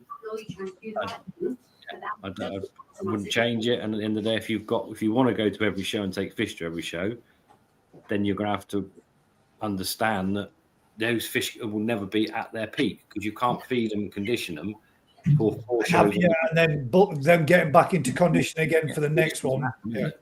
Because by the time you get to the 4th show, you can't have fed that pond for about 6 weeks now because you're starving them. But yeah, depends what you want to do, doesn't it? I don't think there's anyone out there that wants to. I think you hit the nail on the head as well, Rick. The water breakdown between the Great British and the North of England koi show, that the water quality between them two from source water is so far apart, like the softness. And then obviously your own water back when you're going back again. It's I think certain fish shine in different environments, depending on how they're kept. I think in years to come, I see what Joe did becoming more of a popular thing where people can go to the trouble of taking some pictures and video footage of their own fish in their own stock, in their own ponds, in their own backyards, and uploading them onto an online system and having more digital shows in the future being a bigger thing. I personally see that becoming way more popular and happening more often in the future. Judge a fish though, it's just literally to see a fish in the flesh and see photos is just so. Unless you've got, I know. I just think that will become a more of a popular thing, regardless to whether or not it'll be as good. I'm not saying it'll be as good as the real thing, or being able to see the fish and appreciate the fish as much as what you can do in a vat. But I do personally believe that will become more of a bigger thing for the future. Got its place, isn't it? Photo competitions have been around for years, Gus. Years and years. The Dutch had a very big one a few years ago, Gus. It died a death, and then Chatakoi have done one, and again died a death. There's a digital show in Japan that run first time this year using AI to judge, and I think what Joe's done is good. It's something else on the calendar. Whether they become more popular, I don't know. To be perfectly honest, I think they will do it. Well, maybe not. Let's face it. How much bitching is there about who wins what at what shows and what fish is best? Well, it takes all that away, doesn't it? Right, but does it? Because then it comes in with color correction, fucking around with photos and videos, and right, you can never get away from it, mate. It don't matter. But I mean, anything with livestock, people will always look at the negatives rather than the positives, which is a crime. And we were saying this the other week. It really is easy to manipulate a photograph. It really is fucking easy. And I'm not saying that in the sense of don't take that the wrong way. You can go now and look at any picture of any. It doesn't matter whether it be a magazine, whether it be online, whether it be on Facebook, whether it be on Instagram, whether it be on Twitter, wherever it is, every single one of them has got what do you call them? What's the name? They call it when they put like a filter. A filter. But guys, it goes further than that. Right? It does, yeah. When you see like Rinko magazine, for example, or the fish that you see on the big calendars, right? Those fish are doctored because they're considered to put that fish at its best in the magazine, right? It makes good reading and it shows koi at their best. The same with all forms of any, whether it be a ladies' magazine or absolutely, man. The amount of car magazine or whatever, everything's they're all doctored out there to a degree. Everything. Absolutely, but they're not pictures for showing, right? They're pictures for entertainment. So, to me, you take that bit with a pinch of salt, right? The best ones are what you see on YouTube, right? Because people that do the raw image, it can capture the fish how it should be, When it comes to photographing fish, the guys in the guys in Japan, they put a color board behind the fish.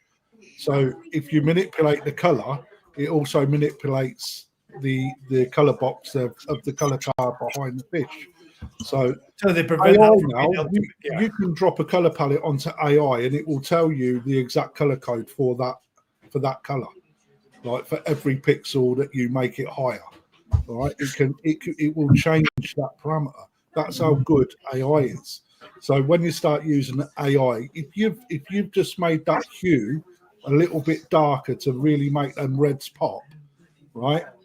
That color card will change the hue with it, and therefore it won't match the color grade that's on that card when it's sent to you.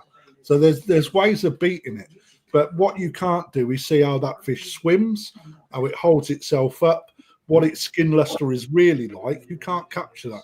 The difference is in the lens. If you've got a picture, a lens like an L series Canon lens that costs 20 grand, right? You're going to get a better color match than what you would as if you're using a Canon lens that comes straight out the box with a £600 DSLR, right? Because the lens grade is by far better. That's what you're paying for, right? Same as fish. You pay what you get for. Yeah. Right. So that's where things start to change. You know, the image quality. You can't. I mean, even with. I mean, I've talked about it earlier on. I did a shot. Me and Kev messing around yesterday. We did a shot, and the last fish that we photoed of the day was absolutely mint, and it didn't make a difference. That fish looked good on my mobile phone, as well as looking good on the really good camera that we have at work. And if a fish naturally just looks that good, it looks good regardless. The fish has got that quality about it. That fish just held itself perfect, and we didn't do anything other than just you know when you get one that literally just goes, I'm as proud as Punch, take a picture now. Oh, you want me to swim? I'll swim. And then you get the other 50 that dick about constantly and don't do anything that you want them to do. But that one particular fish literally sat perfect. Didn't matter where it was in the bowl. It looked good from all angles.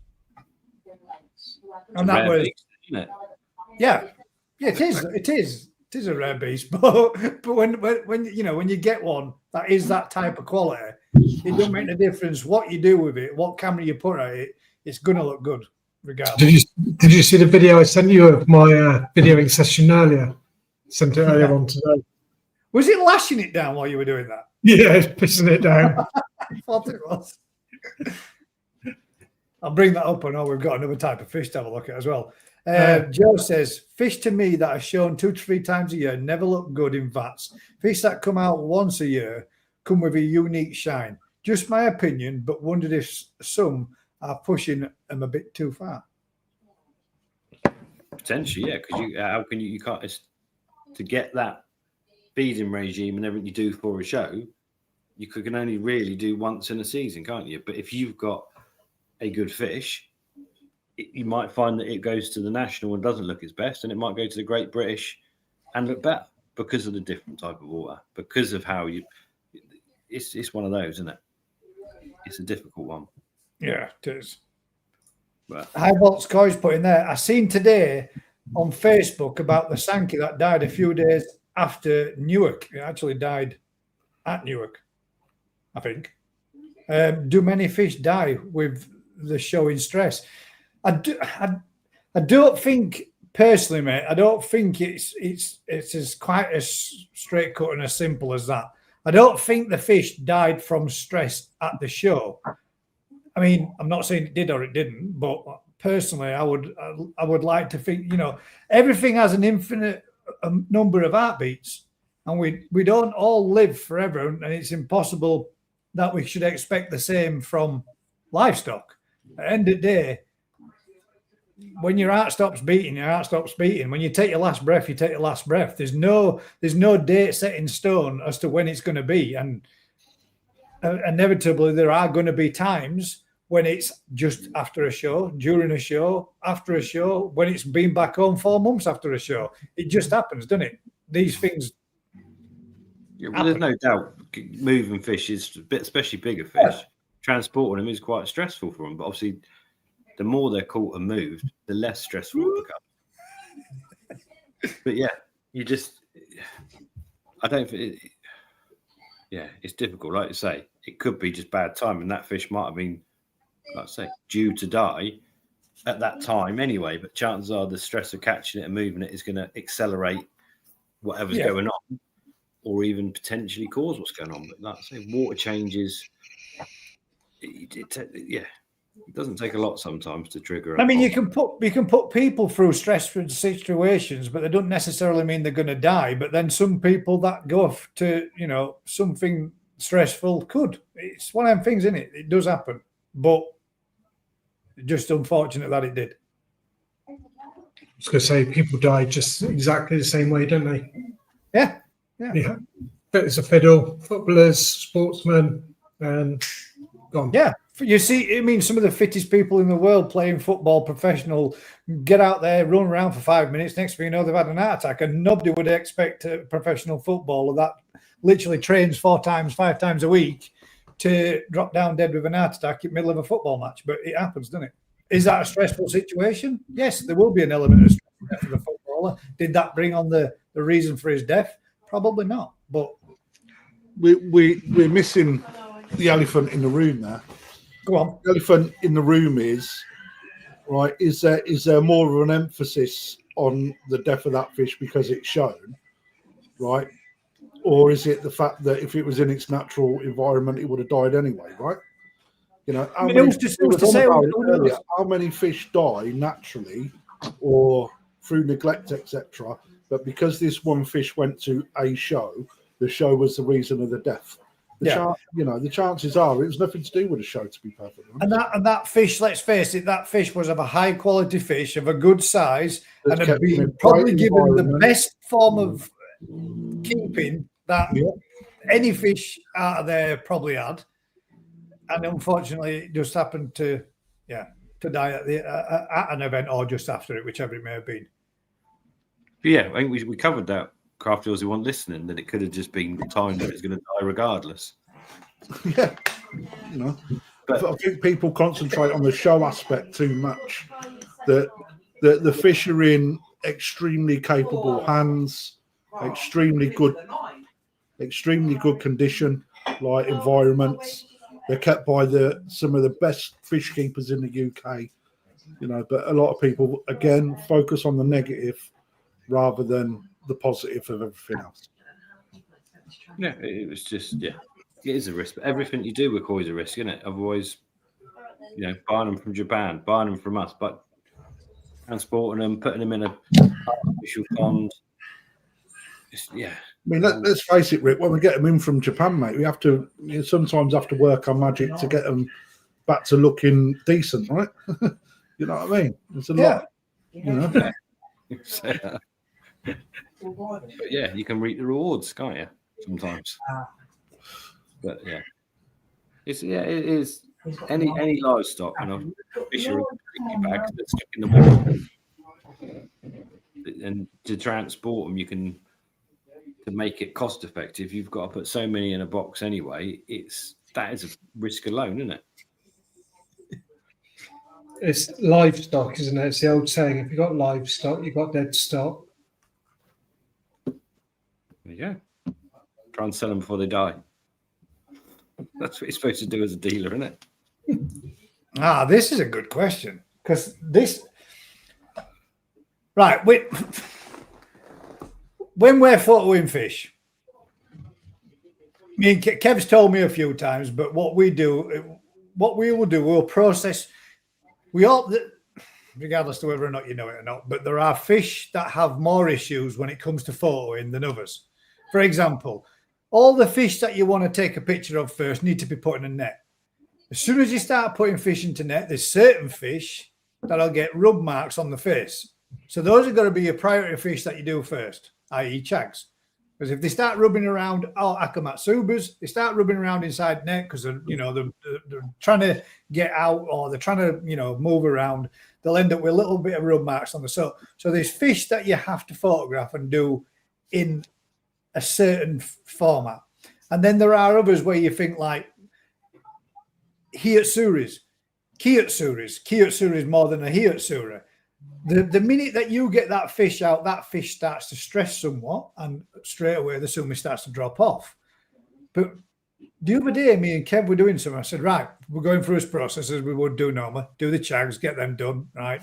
On from them, onto the Kiyotsuris, get them done, and then onto the Hiyotsuris. And I brought out 3 Kiyotsuris, and not one of those fish dropped off any sumi at all. And they kept that sumi absolutely perfect in bowl throughout all time that they were being sedated and then photographed and videoed and then put back.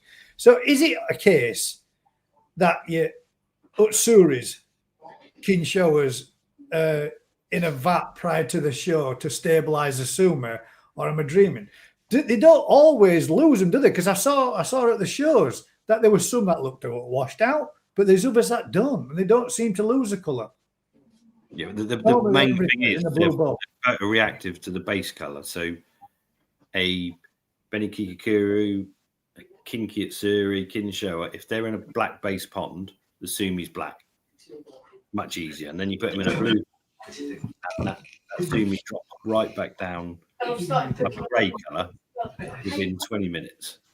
That's pretty common. But shearers used to do it until people put the effort into breeding shearers that didn't do it, and selectively bred those that kept the sumi better in every condition, and then you got better and better and better sumi on shearers. But it's not been done in the same way, and it's not as easy to do with metallic varieties. But yes, you get some that will hold better sumi in the light background, and it's to do with the light that they see. So that's their way of camouflage.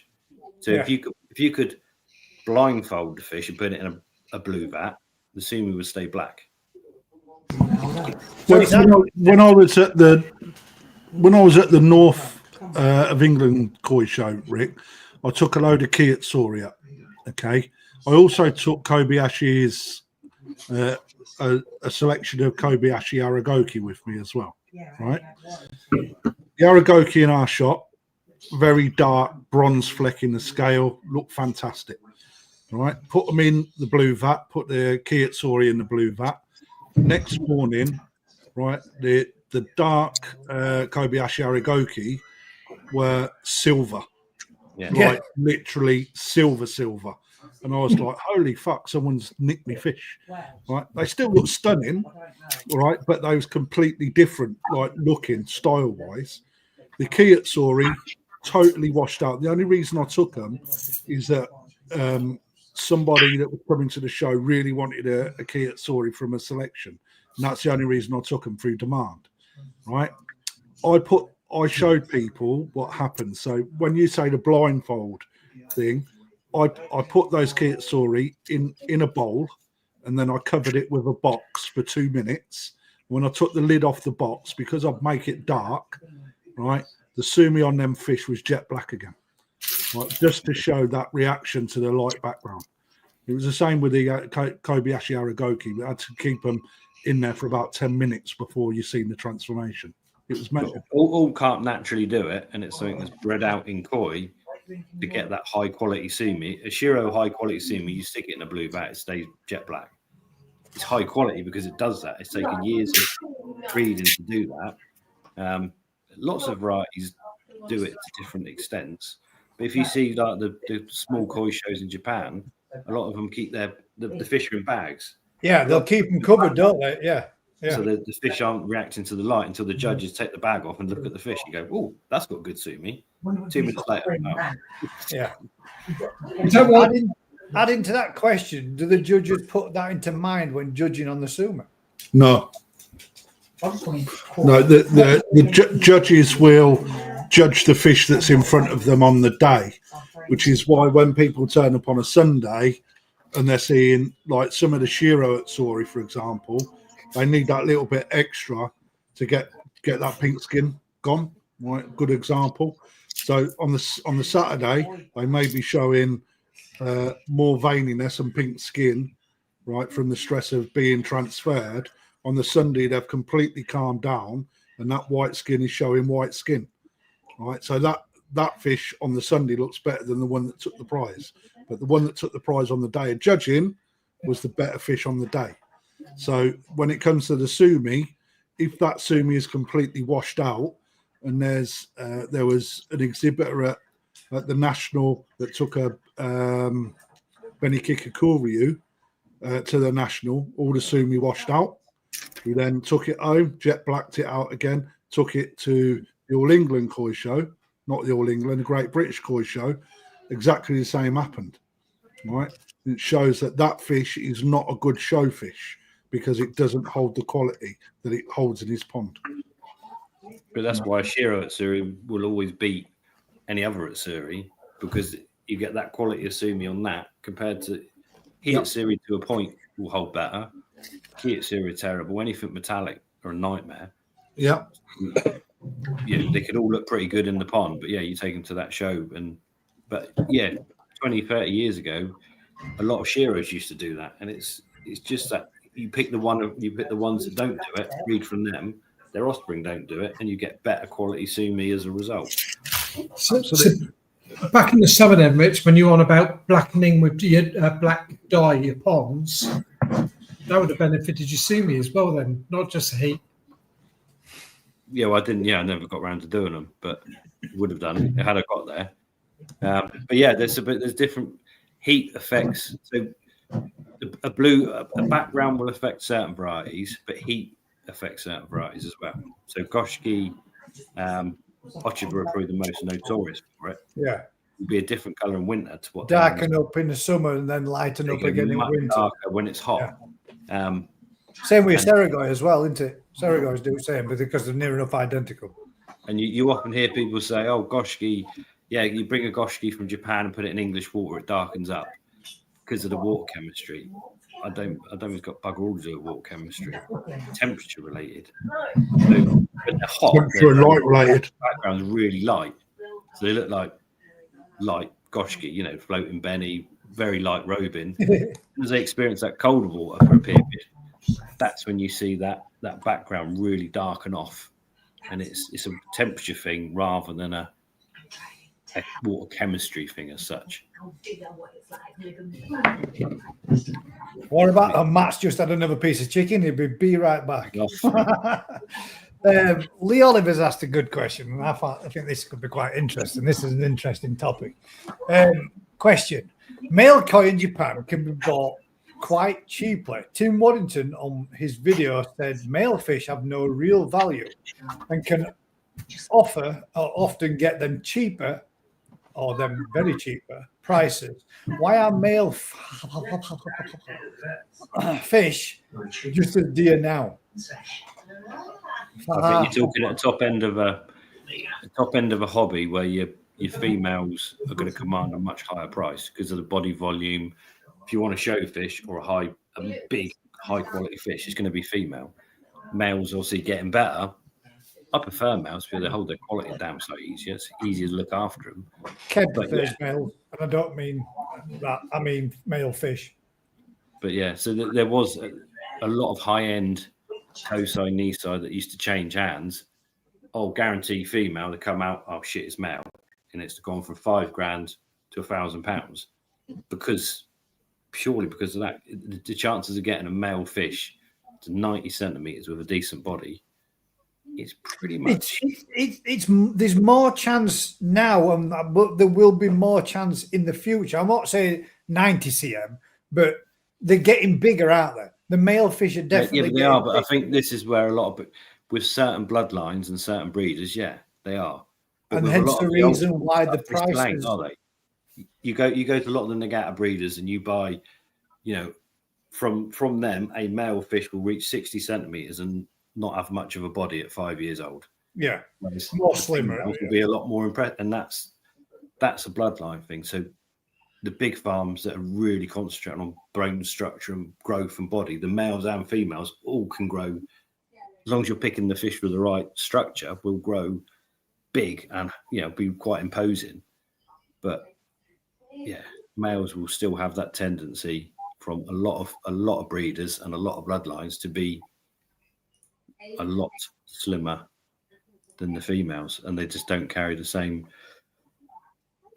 financial value for that top end show scene, do they? It's just that's part and parcel. But if you're a general koi keeper, use the net. If you can buy a male fish for half the price, it will generally have stronger colours, be easier to keep longer. It's a better buy for most people. And you'll get it to its full potential a lot easier than you will a female in this country. Yeah. And to be fair, for some varieties, certainly like the big Crashigoy and Chagoy, male, they almost get too big. So the males look more pleasant than some of the females. Females. They've got a massive structure anyway. So yeah, the males look like a male Chagoy looks like a female most other varieties, doesn't it? A female Chagoy. And in honesty, when you're doing your Tosai shopping out in Japan, you're selecting the fish based on its sellable factor, and they're unsexed. So you can grab yourself a female because they're going to be unsexed at the size that we get them. A lot of them.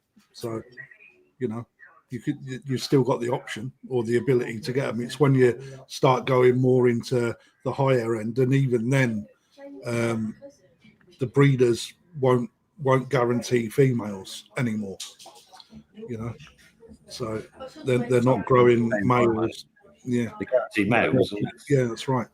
Yeah, but is that what you were saying there, Rick? Is that because male fish were less valuable to them, so now they won't guarantee female fish, so that the males hold more value to them? No, I'm just thinking it's just things move on, things change. The whole industry changes, and obviously the way the fish grown is different. So it's easy to get better bodies on fish because the understanding of how to do it's there, and obviously the bloodlines change, so that you can have massive structured males that would rival a female up to 80 centimeters. For most people, that's way beyond what they'd ever even get, isn't it? But there is still a lot more value in a female fish at that top end. Vince just put there, Oakley Adam Byers is 1.2 plus and looks out of shape. I thought Oakley were dead. Was it not Oakley that died? The thing is, when you get a fish that size, the chance of having a perfect shape on a female fish of that size is just almost impossible, isn't it? But if you start seeing parent fish out in Japan, a lot of them you wouldn't put in your garden pond. I would. You would, Rick. But they're not always the most attractive looking fish because they're kept more for certain individual qualities that they carry rather than the whole package. How big was the GC at the Great British? Was it 86? Let me have a look. Because that fish looked absolutely amazing. And that was a big fish. I mean, to me, 80 to 90 cm is a big ass fish. And that fish looked unreal, man. It's both the Sumi, Saroji, and Benny on that fish was on point throughout everywhere. Everything. There wasn't a bit where you could look at that fish and think, we've still got a little bit of development there from my near 90 cm. And that's a big, a whole lot of fish in it when you look at a fish of that size and that scale. That's to me, that was as equally as nice to look at that fish there as some of the specimens that were over in Japan. And it was a good quality fish. And I don't think when they start to get like 1.2 meters, I think they start to turn pig ugly, mate. I think they start getting characteristics to the face and the mass to them just don't look as attractive as what they are between that 80 to 90 cm. I think they're a better looking fish at that size, in my opinion. Yeah, but that's the aim of the game. That if you can get a goat Sankey to 1.1, 1.2 meter, but look right, that's when that's the boundaries, isn't it? Yeah. So that always gets pushed on, and you can have meter-long fish now that actually look in proportion, just look insane. So you on about Carl Morrison's Sankey? Yes. Yeah, that was 81 centimeters. 81. I see. I would have thought that. See, with that body and that frame, that stature to it, it looks as if it's bigger than that, doesn't it? Your eye automatically goes, "Oh, that's nearly a meter." It's the math, isn't it? It's the massive. Yeah, it's a beautiful fish. That was absolutely stunning. But that Akamatsuba, that looks It was, amazing. yeah. That in itself, as Vince has just put there, that Akamatsuba, the Great British, was amazing. I mean, I did say it in the video. It's real difficult to get an Akamatsuba that size and that clean to not be a shimmy on it. It didn't have a single mark on its head. It did look to have a bit of a gut to it, but that doesn't detract from the mass and the beauty and the size of it, because it looked proportionate to its length. But the guts So is that's female carrying some eggs, isn't it? Yeah, exactly. Yeah, female fish carrying egg, more than likely. But yeah, you get some fish that can have that's the whole point. That's the holy grail, isn't it? A fish that can get that size and look that good, and all elements come together at that time. What I wanted to know is, I don't know if it was last year. There was an Akamatsuba there last year. I wanted to know if it was the same fish, because I don't know if it was or not, because that was pretty damn impressive. Yeah, last year there was a really good one, mate, wasn't there? It was, wasn't there? Mm. I didn't know if it was the same fish, because I don't remember it being as big as that one, but that was an equally impressive fish too. That was nice. Yeah, really good. That was the guy last year. The guy that had the Akamatsuba was the guy that had his garden flooded just prior to when his pond got flooded out and everything. No, not the same koi. Paul Cunningham says. I'm sure that guy that had that Akamatsuba last time was fishing around trying to find it in his pond to take it to the show after it just been flooded. His garden had just been flooded and a load of runoff water had gone into his pond, and he were chasing it around trying to catch hold of it to get hold of it to take it. I'm sure it was something like that. I'm sure It's more, isn't it? You spend all those months preparing your fish, and then so that was a big lump of a fish too. Right, then, we did have one. I think we did have one question. What's the panel's thoughts on moss and plants grown in showers? Pros and cons. We were talking about this over there. For me, the pros outweigh the cons if you do it right. There we go. Without a shadow of a doubt. But yeah, also you get more Does debris. it also depend on the type of plant that you use, Rick? Yeah, well, you also want a fast growing a plant that's going to use a lot of nitrates and phosphates as something that's going to grow vigorously, but it's controllable. Chilies. Chilies work. Yeah, chilies, tomato plants, fruiting plants that produce something. Yeah, it's one of those. A lot of people do to do hydroponics properly. They should. I don't know if anyone's tried it, but you need a full-on chili plant for every 30 centimeters of fish to balance. So if you've got 30 fish in your pond, you need 30, 40 chili plants growing flat out. And yeah, it's tricky to get the balance, but yeah, I see a massive improvement in fish's appetite and growth when the plants are growing. Especially when the leaves are overhanging the pond. Yeah, they did destroy. Yeah, because I brought the level up a few inches, and they literally come right up out of the water, just pluck all the leaves off. It's just, yeah, it's not easy. I think the reason behind the kind of question is, I mean, Vince, I'm not saying what you're doing is wrong in any way, shape, or form, but as Vince has got his little shower towers that he's put on his pond, he's growing lots of baby's tier, whatever you want to class it as.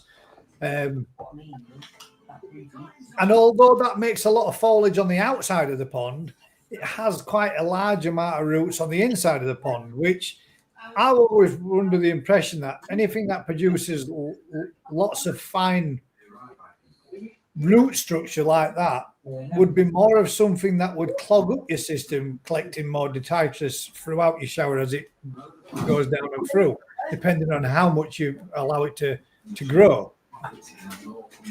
But is that a bad or good thing? But yeah, you will. That's the thing. So you don't want to do it as it wants to be an additional part of your filtration, as opposed to your main shower or whatever. Because you, at the end of the day, you don't want the water piling through it. You want it almost trickling through. And when the roots, they do become a giant root mass. Obviously, we plant the chilies into filter media, but that all becomes one solid mass of root and filter media.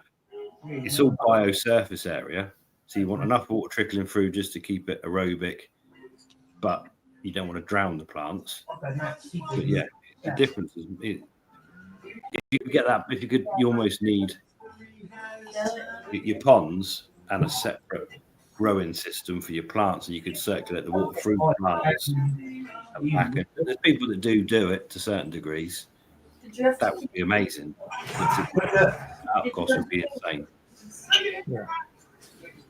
Yeah, I'm just saying that when you say a shallow root, Vince, by what do you class as shallow? Anything that grows 4 to 6 inches in only a 4 to 6 inch pot, relatively deep, in the sense of if it's not in, if it was in a ground, growing in the ground, and it were only growing 2 to 3 inches, then that's not very deep. That's a shallow root.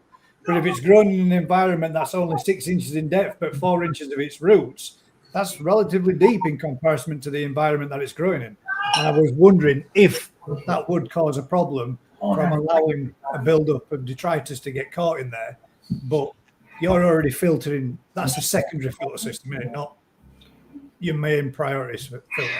I'm not meaning this wrong. It still gets caught up in it, and the roots will come out the bottom. The baskets are 12 inches tall, and now the roots. Yeah, because yours cascade down and through and actually into the water column, don't they? They will. The fish just eat them.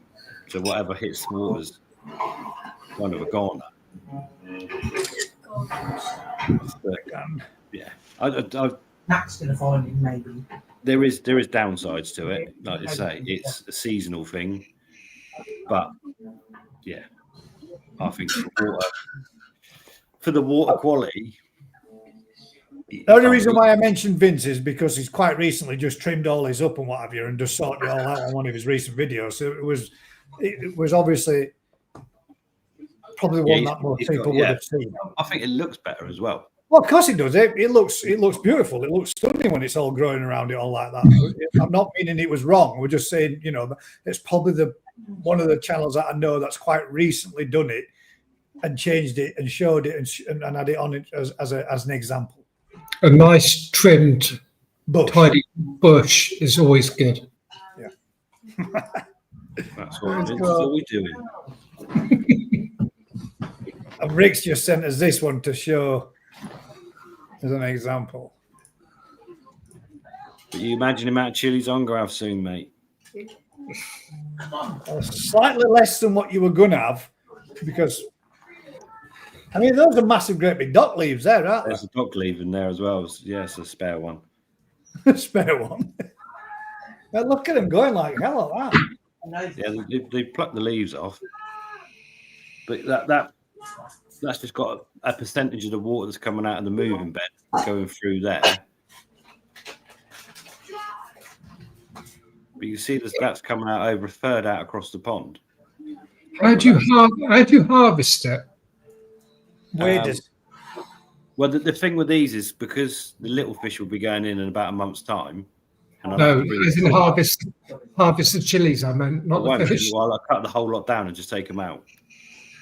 So I will take the chilies off; they'll be ready. But because I'm going to put salt in there when the little ones go in a month, it's going to kill the chilies.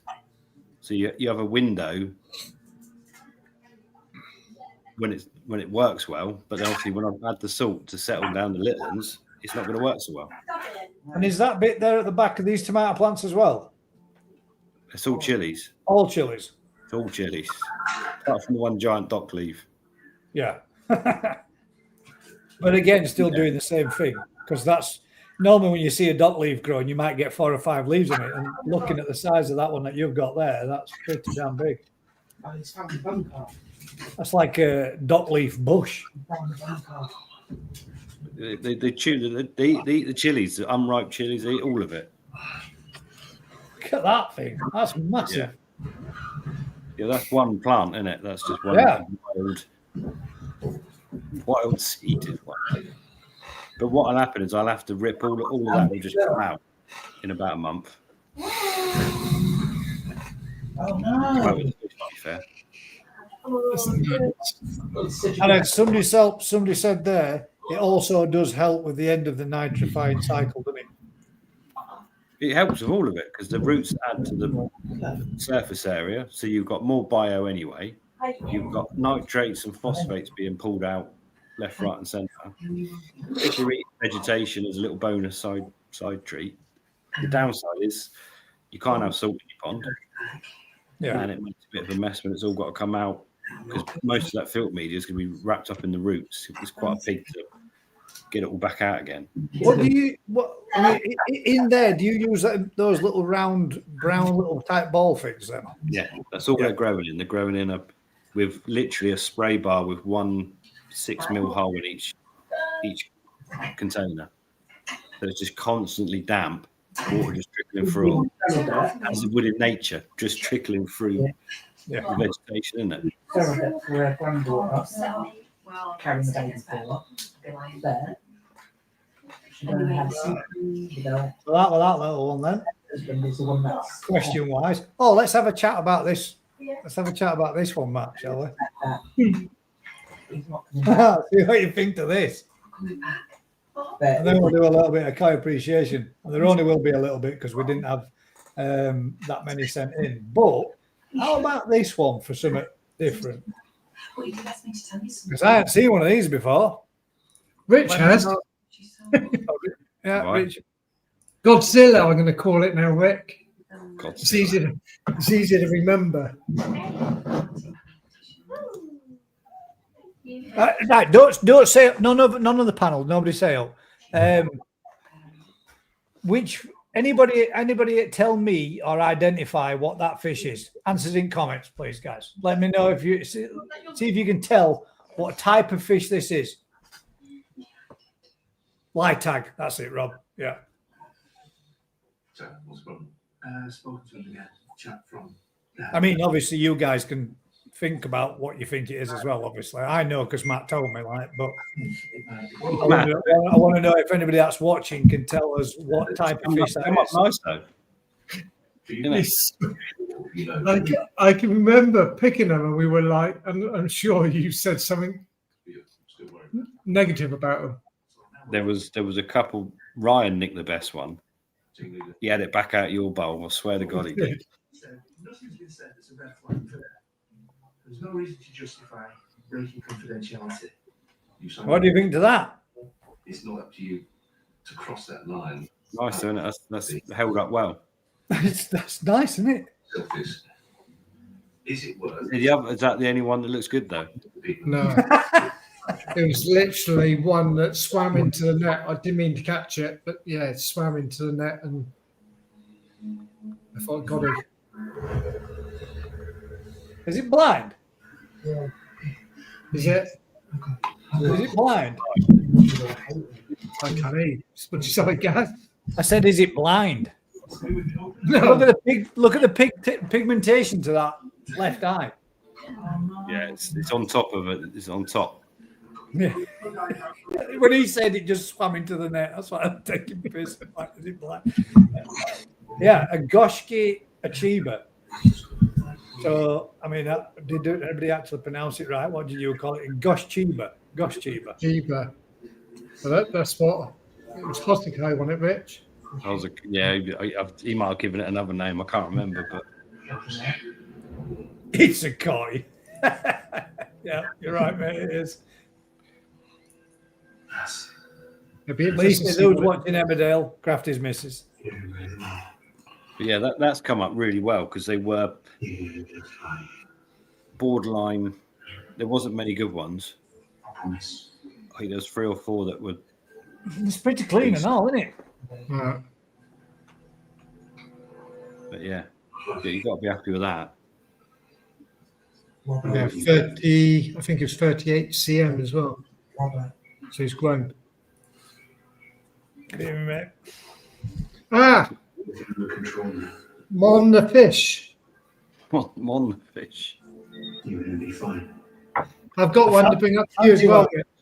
A fancy one, Marco. What do you reckon? What do you think? Would you have it? Would you buy one? He wouldn't. That's banging, isn't it? It is banging, isn't it? Oh, shit. Sorry, Crafty. I left that over your face. I think it is that. I think that's nice.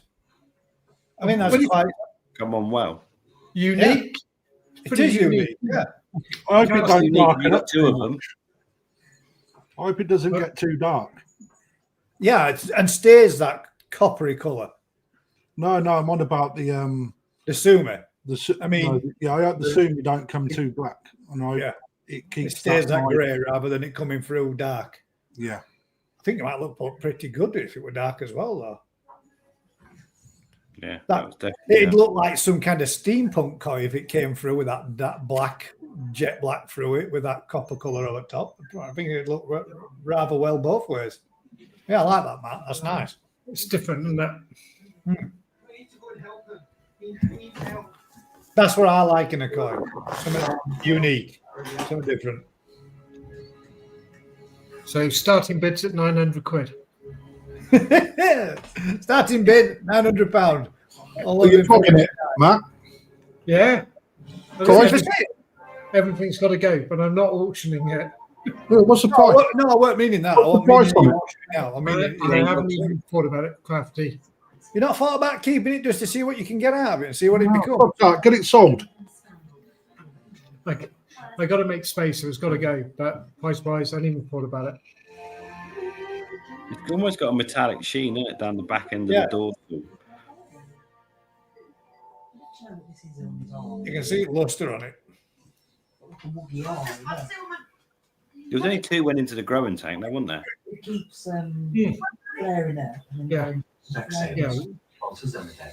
I think there's five. What size is it, Matt? 38, did you say? 38, I think it is. 37, 38.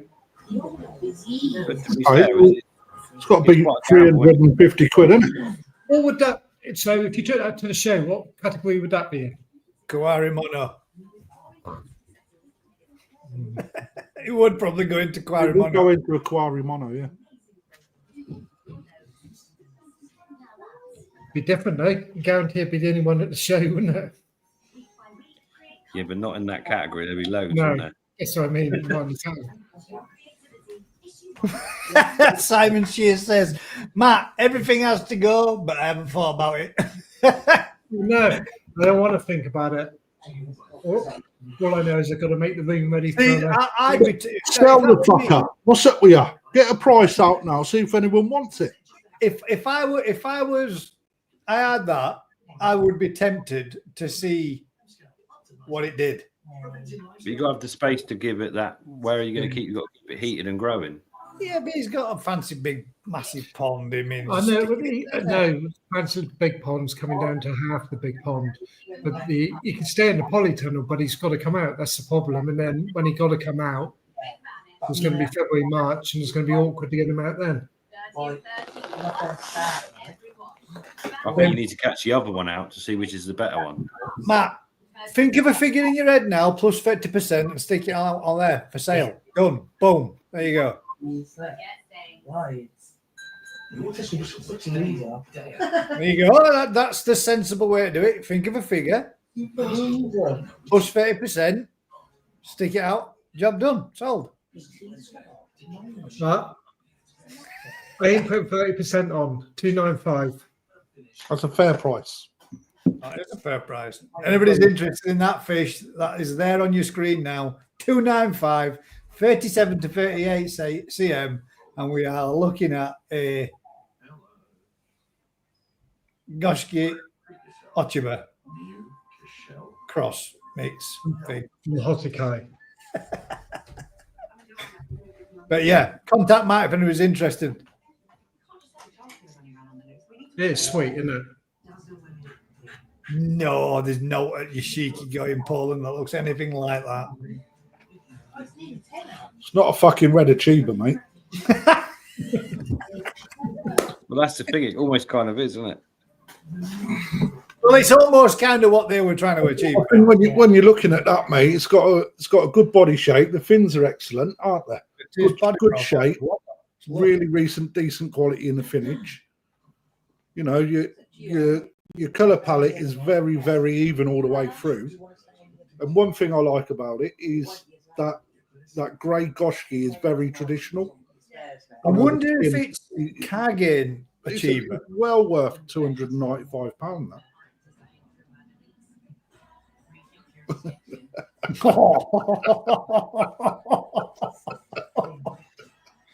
That. Lee Oliver, behave yourself. I'm surprised. Yeah, I'm surprised. Yeah, contact Mike. I'm not surprised. It's like, you know, you're either in it or you're not. But that's well worth £295, I think. Yeah, definitely. It's a nice fish, that. Good quality, yeah. Right, we'll stop that one. We'll go on to a little bit as we're doing, Kai. We'll go on to a. Hang about. Should I show you Matt's photoing session? Look at this. This is Matt. He's have the soundtrack on as well. Inspired by my shot of a day. Matt thought he'd get balls out. Look at this. I'm sure in a second when you look at this, you can see it's absolutely lashing it down. Look at it in the bowl. It's in there. It is. There it is in the bowl now. Look, who can do photographing in that weather? More bowls than soft mick, man. Chucking it down. Look at it down, man. I'm flooded. Balls were trying to do it out there in the rain for. It's the only place I can do it without. You had your garage all set up for that. Yeah, it's just too far away, isn't it? How do you get rid of all the shadow and all the light that you're getting over top of it all? You don't. I don't. But get yourself a little pop up. What do you call it? Gazebo. And then you can stay out of rain as well, Matt.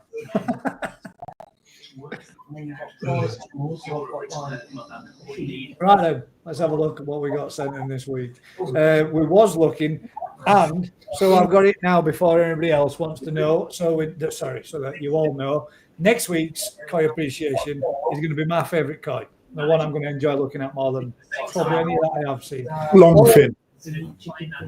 Long fin.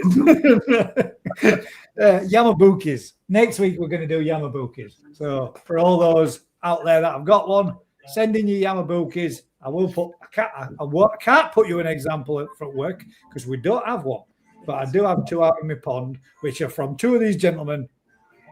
That one and that one. Yes. It is. No, your fingers are in the wrong place. They were.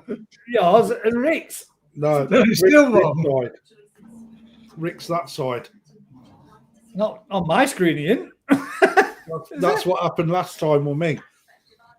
Hey, you're right on that one. Yeah, it's all right. Anyway, gonna wait. No, the other way, mate. Other way. That one. That one. And that one. Ah, fuck it. Yeah, you're right. It's opposite way around, isn't it? But what I'm going to be doing, that one, and Crafties and Ricks, both of which have come on. Well, we're happy with both of them.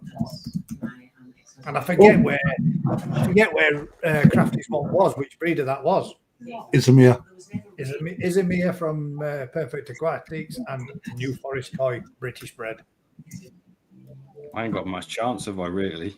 He's the best breeder of Yamabukis on the planet. Mate, honestly, the Yamabuki that I've got from you is very nice. It is mint. I'm well happy with it. And side by side, the only difference being is size. That's it. It's got good body, good profile. Leave that to see the pictures, but yeah, you're right. I'm gonna get them both out this weekend. I'm gonna video them and photograph them. So while I've got fish out to do some scrapes, I might as well make sure I've got them and do them. So next week's will be the Yamabuki. It's obviously my favourite and Mr. Alan Tate's favourite fish. Let's get into some koi appreciation, then, of which there are very few. So this is going to be a fast one. Hang about. Like that. Vanilla. Tony's sending me messages just to let me know he doesn't have a Beniginga, so no late entries this week. What, different feeding. Somebody's posted me in a literally food being launched in corner of a pond. Father's name. The house was all in my father's name. So often I'm seeing clients. Amanda Smith, different type of feeding, and just put loads of food in corner of a pond. First one then is going to be Collins, and his first one is Savvy women. a Benikumon room. What I suggest is Go. I couldn't find any either, to be fair. and have once a month. Just See, you always have loads, Rich, and a really good one. Couldn't find any. relationship, but Gone. actually, it should be because So Collins' first one, in the midst of this Benikumon room. Sumi, black on that, and that. It is black, yeah. Unfortunately, this is a situation I've experienced firsthand. Well, I like that. 4 years ago, my ex-husband was imprisoned for stalking and coercive. Who's Who's it? your ex-husband then, Hardy? Don't know, but they got done for stalking. What's that? Talking about Eastenders in the ex-husband and stalking in the background. Who's stalking? Your Nice. TV. Your TV's on the back. I can't hear that, mate. It's fucking, it picks it up on that better than my ears. That's mad, isn't it? We all heard it. Got 4 years for stalking. Crafty. I tell you, I like that. Come on, then. This is what, in case you were wondering what we're on about, this is a video that Amanda's sent in. Different type of feeding. We might as well bang it in because there is ponds. This is a whole lot of food. Fucking hell.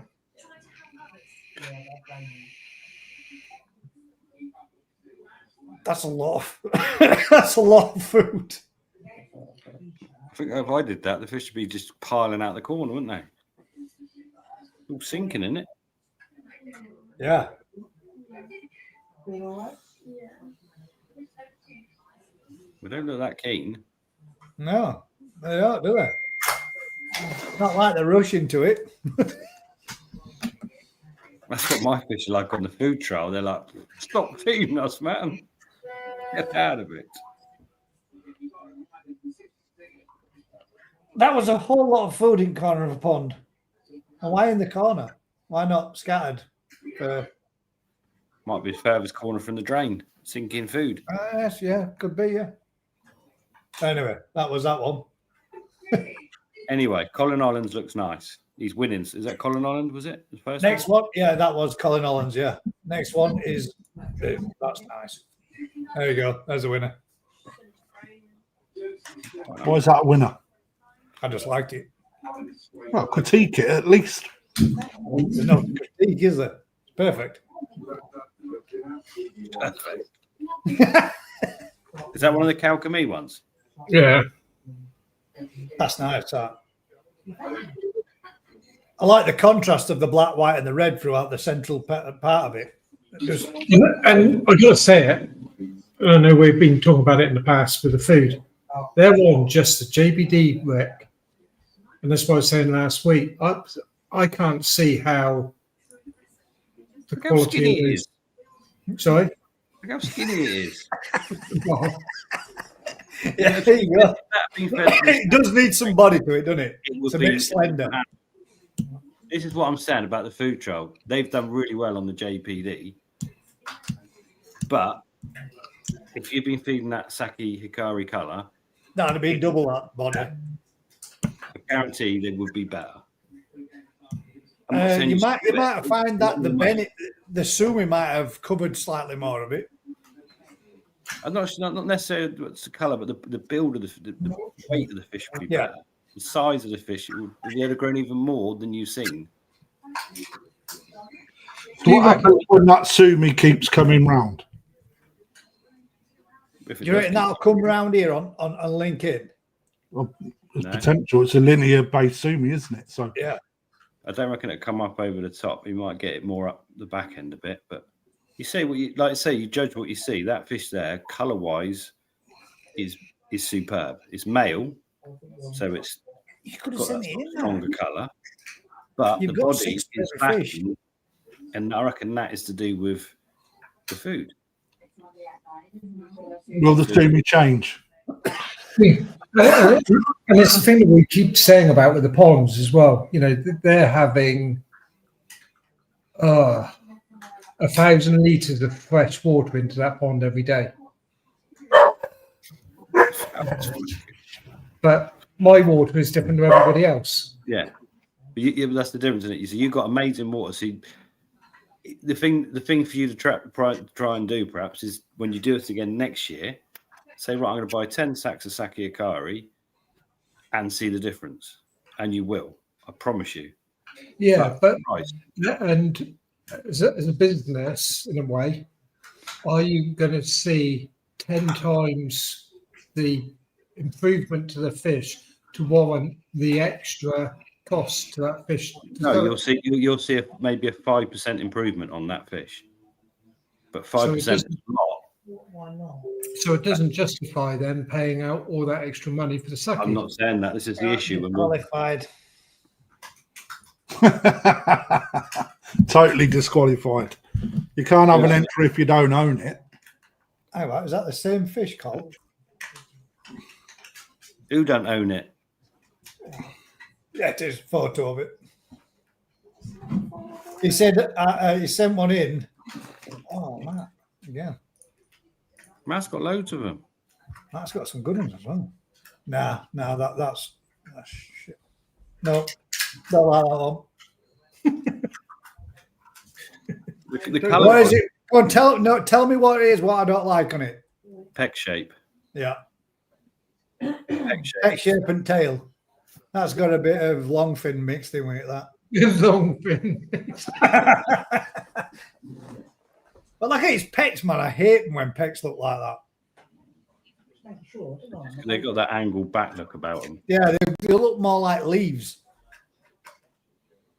And they're It's better than the other one. The other one didn't have a pectoral. Didn't have a pectoral. Pectoral. Not. Good job you can read, isn't it? It's good, but it's not as good as the last one. When you go, go. I'll roll with these. So you're getting them all out your tunnel ready for selling then? Trying to, it's just finding the time. It's just not fun. See, This was got a real. This one is a real short koi appreciation, and What, it's Matt actually put all got more entries from Matt than anybody else. these- You wait till you see the ones I got from that farm. Oh, What farm are these? Calcamine. Calcamine. Right, Matt. When you got that one, and you've got that one, why on the hell on earth did you pick that one? You need to stop moaning, love. Do you like the colours amazing on it? Did you just go pattern? Did you Yeah. do everything wrong when you picked it? Did you not go, body, luster, pattern? Did you just go, black, red, and white like that? No, because some people out there won't have the issue with the pectoral fins like you have, guys. Absolutely. Totally right, Matt. But also, they were only little fish, weren't they? When we got them, Yeah, they grow massively. 14, 16 cm. That's still only 18 now. Boy. 45 cm now, Matt. But, Pattern wise, I do like it. Yeah, There's nothing wrong with that, mate. no, Totally just for me, sellable. that style of pectoral, I don't like that when they look like that. It's not, no. But most people wouldn't even pick up on that, would they? Obviously, Probably not right now. But What was should they? all the Tancho ones further back up? Why did we? Nothing there, just Matt's 2 Benny We just scrolled over them. No, I put them on, but you were talking about something else, and then I just thought, well, I'll carry on having a bit of coy appreciation on my own. Oh dear. It's a shame that spot's not a bit more intense red, because that would be lovely. That one. They're both nice. Might fin shake that fish. No, really. I'm not convinced the other one's a Benny Ginger, is it? But this one, the bottom Yeah. one, The bottom one there.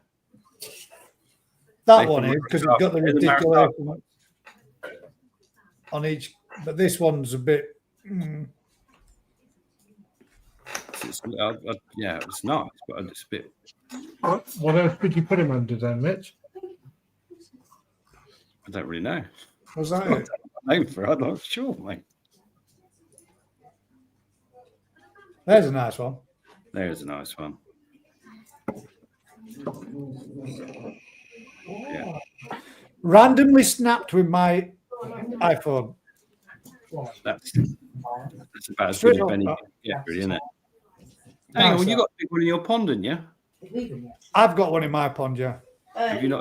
Have you I did say I was going to get it out, but I had treatment in my pond, and I don't want to be taking fish out while I've been.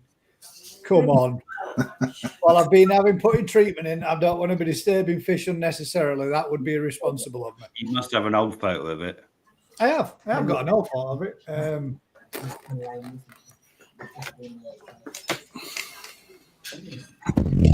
Yeah, we've got to pick a winner there, haven't we? Is that it?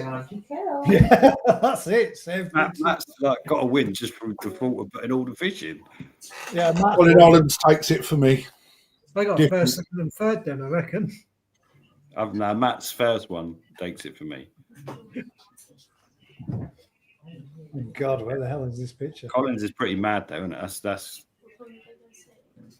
Definitely black Sumi.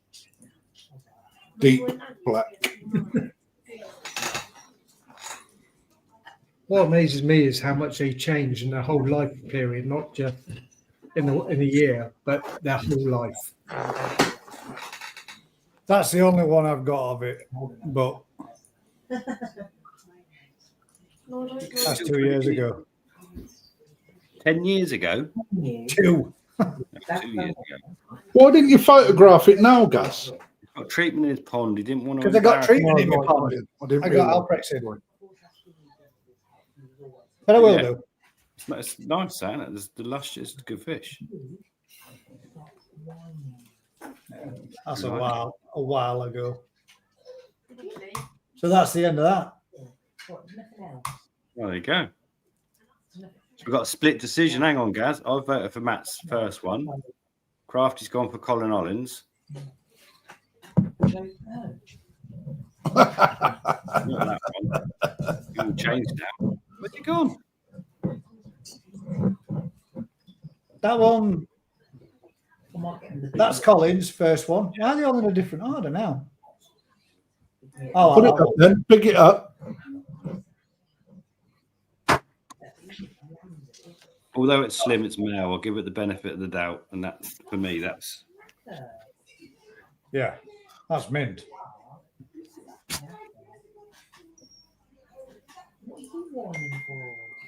how much is that one, Matt? What a lot of bollocks. Yeah. It's like I'm selling my children. Oh yeah. You're not. You're selling your koi. That's what you buy them for, to sell them. I know. Sumi is really, to me, right. That's The skin on that fish is by far superior for a start. Yeah, but there's. but the Benny on it's less. Okay, that so Benny's you're really that's what you're going for then. You're going for You're going for body, skin, or pattern first in that order. Body. So Matt takes it. Let's put it over to the panel. Yes, so we're saying between this one and that one. Let the public decide who's the winner. This one Because this will make Matt's day and it'll make Colin's day. Or that one. That's quite a unique one, to be fair. I'll give him that. The Sumi actually overgrew the Benny on that fish. Did it have more placement further down here as well? Yeah, it had, The likelihood that can come back, though, can it? Because two that Benny can tops retreat. on either flank, and the Sumi just consumed it. Yeah, but that might consume the whole thing then. Yeah. I think Matt's one's quite stable. I think what you see there is pretty much what you're going to get. I don't think that's going to do a huge amount. Number one, right? That's number one. That's number two. What? That was number one. Matt's or Collins? That'd be the So way. put in, I do like the skin quality of that is it amazing. is, yeah. I just think the pattern's more. It's just more flowing than Matt's, isn't it? I don't know what you're thinking. I don't know what's going on in your little head, please. I just get out what I am, but I'm not a dealer. Just saying. Collins is more unique. I'll give it that. But See, look, Well, one. Colin, there you go. 1-1-1-1, Colin. They're all going one Matt, one Matt, one Matt. Matt's one. Matt's other one. Number Lee one. Oliver was other one. That was One. when Matt's was Matt. up. Number Colin, one, Matt, two to me. Colin. One to Matt. We're Three just going to to go me. Colin, Matt, Colin, Matt, Colin, Matt, Colin, Matt. 3-2 to Matt. 3-2 to me. Sorry. 4-2 to me. 5-2 to me. 5-3. 6-3 to me. There you go then. The panel have voted. Matt's wins. Sorry, Matt. I like Mark's. Mine. Well done, Cole. Cheers. There we go. Right. Give it, Matt. I don't care. Matt, you got second, third, fourth, and fifth. They've got his 6 fish in it. Good bit is I'm selling it as Kumar Moo, not a Sankey. Go on, Roo, mate. Colin has got a good yummy. Yeah, very good. He has. He's got from same one as me, didn't he? He got one week after I got one, didn't he, from you? He got the week before. Yeah. Week before. There we go. Matt's Oh, got the one you discarded last year. Yeah, there you go. He did buy it after me. Though. Mine. Yeah. I didn't discard it. I just preferred the gin rim one. So you got the non-gin rim one. rather than the normal. Yeah, that's right. Yeah. They were both nice. I just chose the gin over the non. How big is it, Colin? Now I bet it's huge and all, isn't it? I think it's 68 cm. Shit, man. But mine's not that. Nowhere near that. Might be lucky if it's 40. That's bet. good size, isn't it? For Nissai. Is it Nissai? Yeah, Nissai has bought as Tosai last year. Yeah. Very nice. Well done then. See, the world is full of regrets, Crafter. It's true. I'm aware. What have you regretted And now? then I'm not regretting that. But it's a true statement. anybody got any topics or anything they'd like us to have a natural chat about? Or would you like the guys to go? Oh, Matt's done another chicken wing and I mean, he's gone again. It's coming out the other end now, and it's too spicy for me. Could be shitting in litres. I'll give I you think we guys. have to give Yasu Koi a plug, Gas. I have done. I already have done. That's Get what. their website up and show them what's available. Oh, that's a good idea. That is a very good idea. Because they're doing your merch as well now, aren't they? There will be. I'm literally going to be. Well, not this. I was going to do it this evening, but I didn't get back in time. I'm going to be doing an email tomorrow night and sending all my stuff through, and then I'm going to get that lovely lady to use some of her artistic flair and come up with a bit of a design or something for my new t-shirt and hoodie, and then one that will be available for public to purchase should you wish, or not. But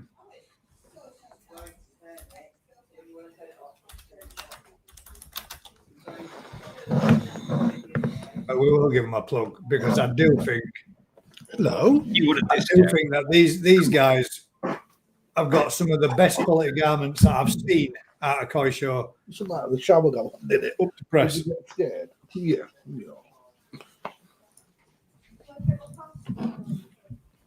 In my opinion.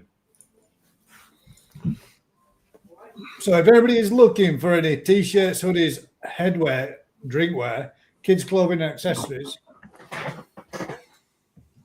go check these guys out. Get on collaborations, Gaz. Oh, look at that. Bloody 1, hell. 2, 3, 4. Soon to be a fifth. Absolutely. Oh well, I won't ask that yet. But they have, and they do produce some high quality garments.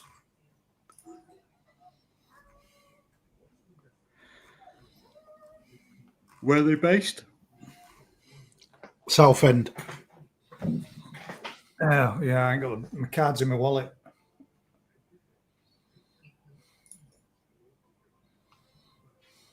Yeah, beanie hats, baseball caps, snapbacks, you name it.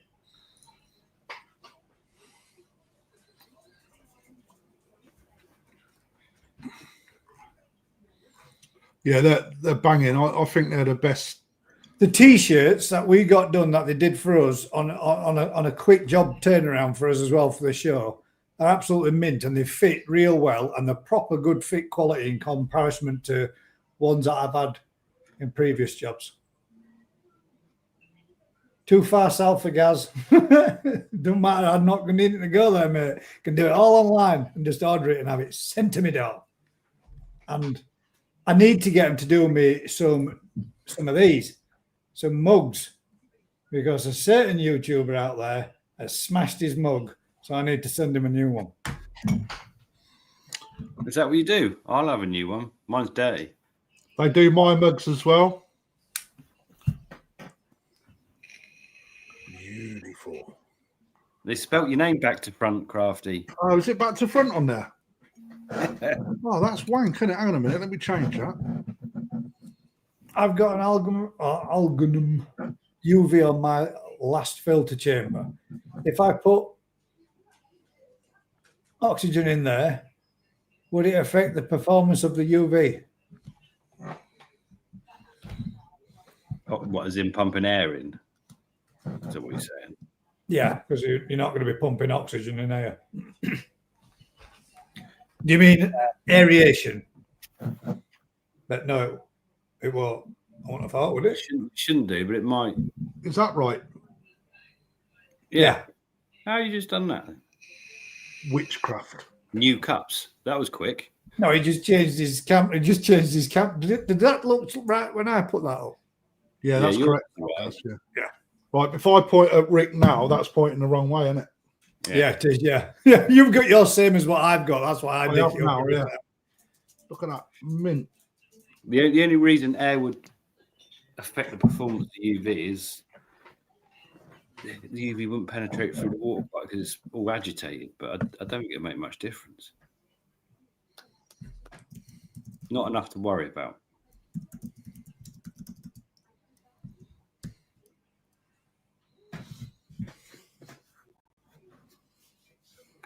Still looking. Question done. Done. Look at Colin's comment. I'm not reading it out. You got a little mint, Cole. I want to see a 68 centimeter Yammer. A 68. Well, we'll get to see him if everybody sends them in next week. But we're getting less comments and less fish and less views. So who knows? Backwards. To start advertising. That is what it is, mate. Let me give you this link, Gaz, for me, if you don't mind. Oh, I ain't got thingy on there.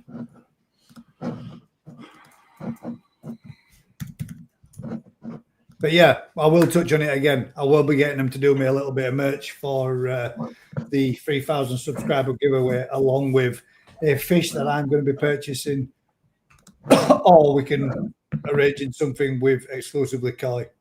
And when? Oh, so have you got 3,000 yet? How short are you?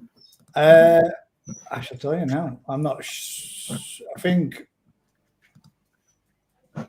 180. I think 180 off fish. 180 off.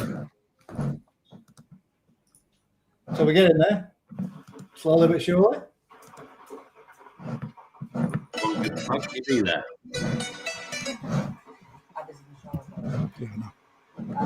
Yeah. Would. But what you sent me, is that a video to? No, the link below.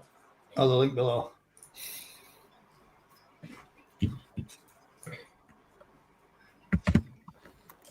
Oh, you want me to sit this one back up again?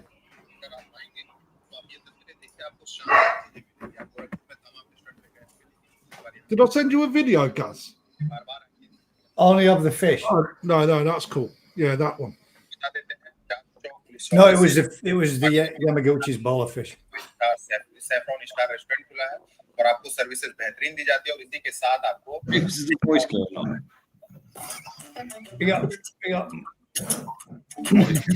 Matt's got some conversation going.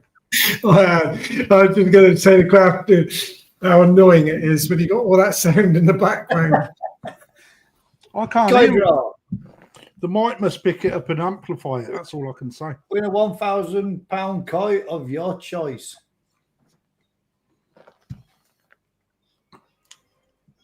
Well, they're half gone already. So if you click on the fish at the top, Gaz. Them ones? Yeah, the below it, yeah. Them ones, there you go. No, to the right. That one. Yamabuki, 60 cm. Is this one all sold out? This one's not. It's a new competition.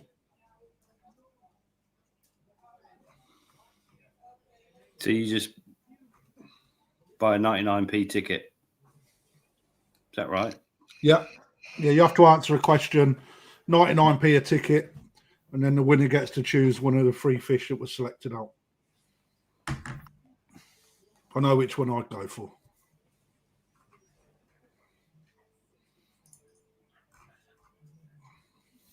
And Crafty, that's not your reflection.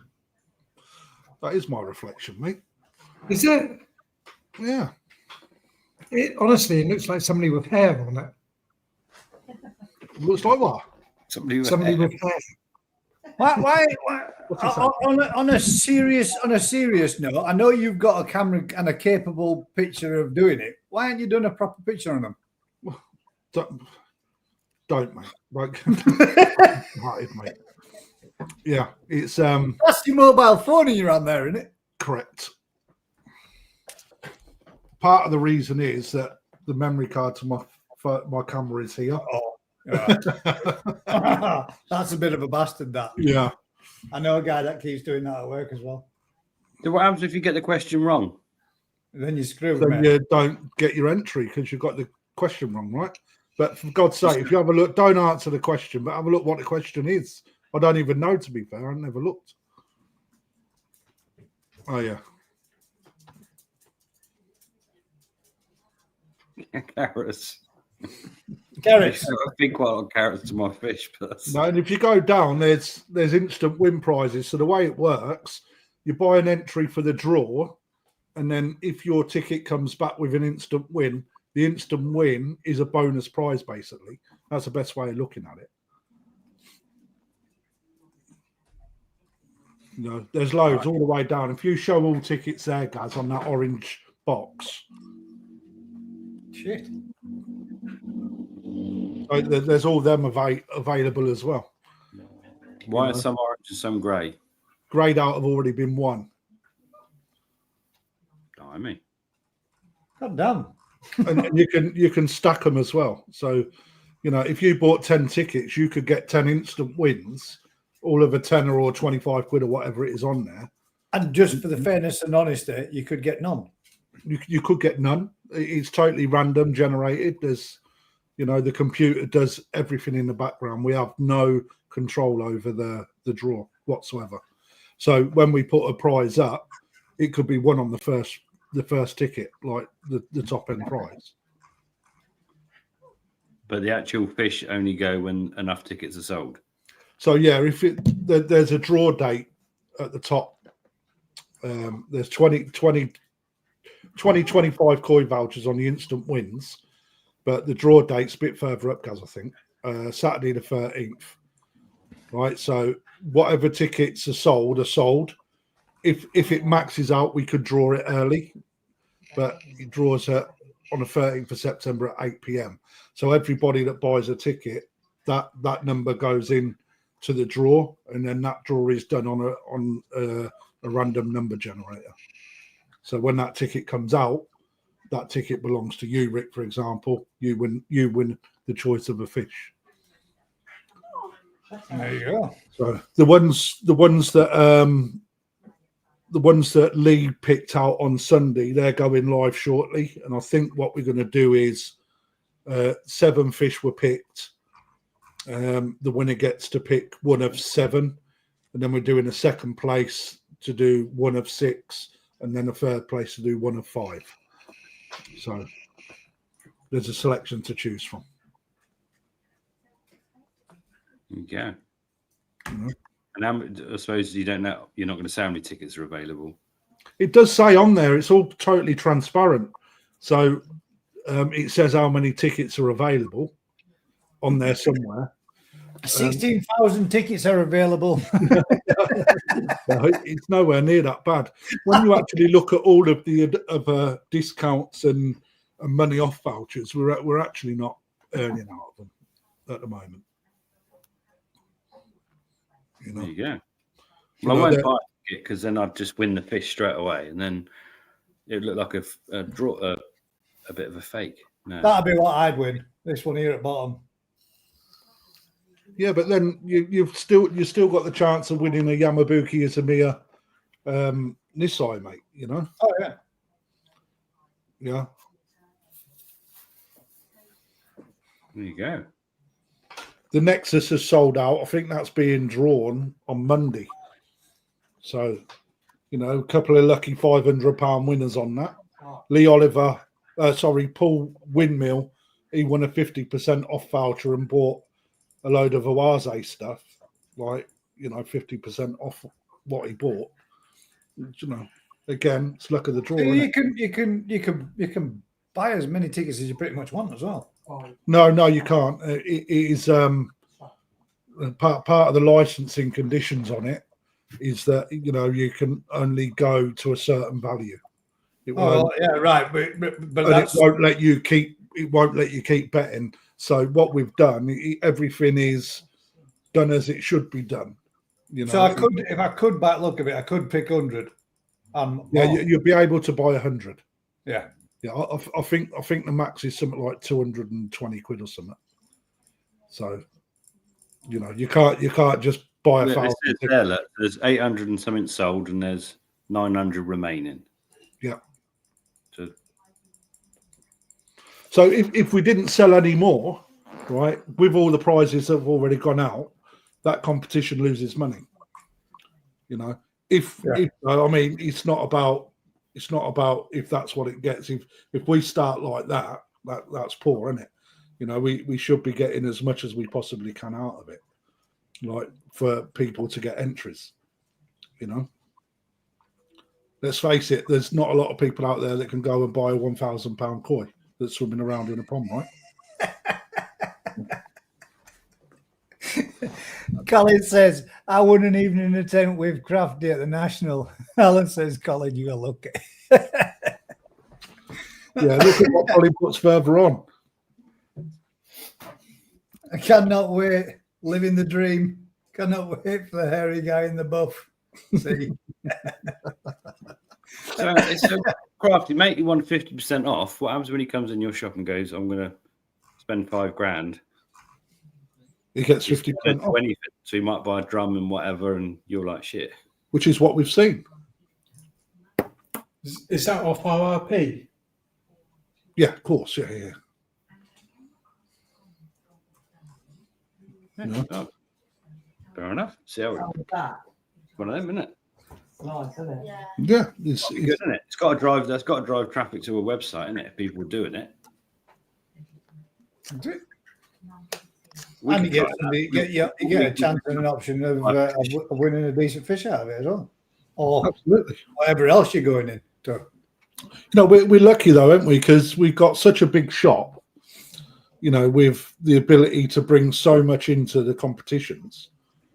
It's not like we'll be scratching, to try and think of prizes. We can keep turning prizes over all day long. It's and again for me, if you put a fiver in there and you win £1,000 fish, your quid's in, isn't it? We had somebody put a fiver in on the Nexus one. He won a £500 ticket and bought 2 fish off the website.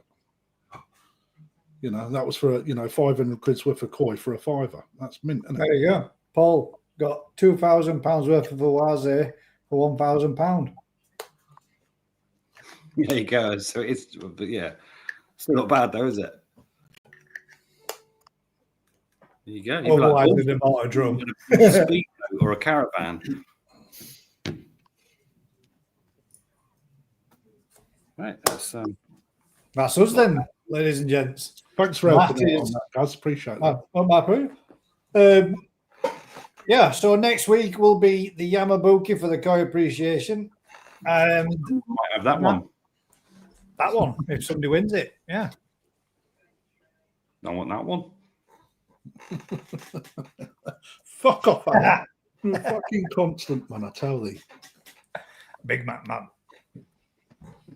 Well, that'll be it for this week then, ladies and gents. We shall bring this one to an end. Unless you've got anything else you want to talk about, speak now or forever hold your peace. Remember. Peace. That's it. Peace out. Usual thing, guys. If you've been enjoying this kind of content, do us a huge favour. Like, share, subscribe. Tell a friend. And until next week, we'll catch you on the next one. Are we staying on, by the way? Just asking. I don't want to sit here like a lemon.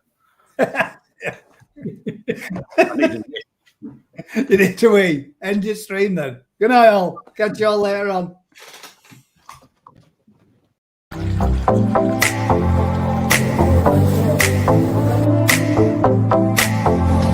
This has been one hell of an experience.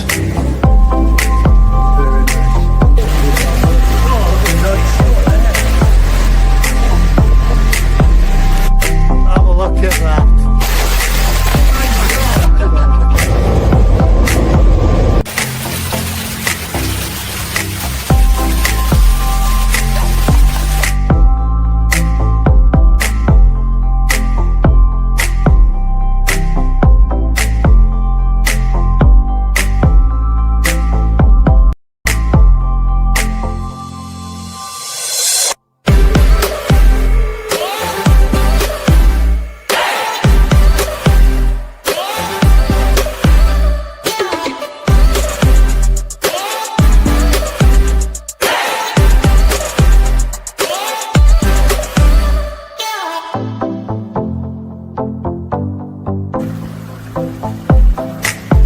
Change in the garden. Made a little secret out of there.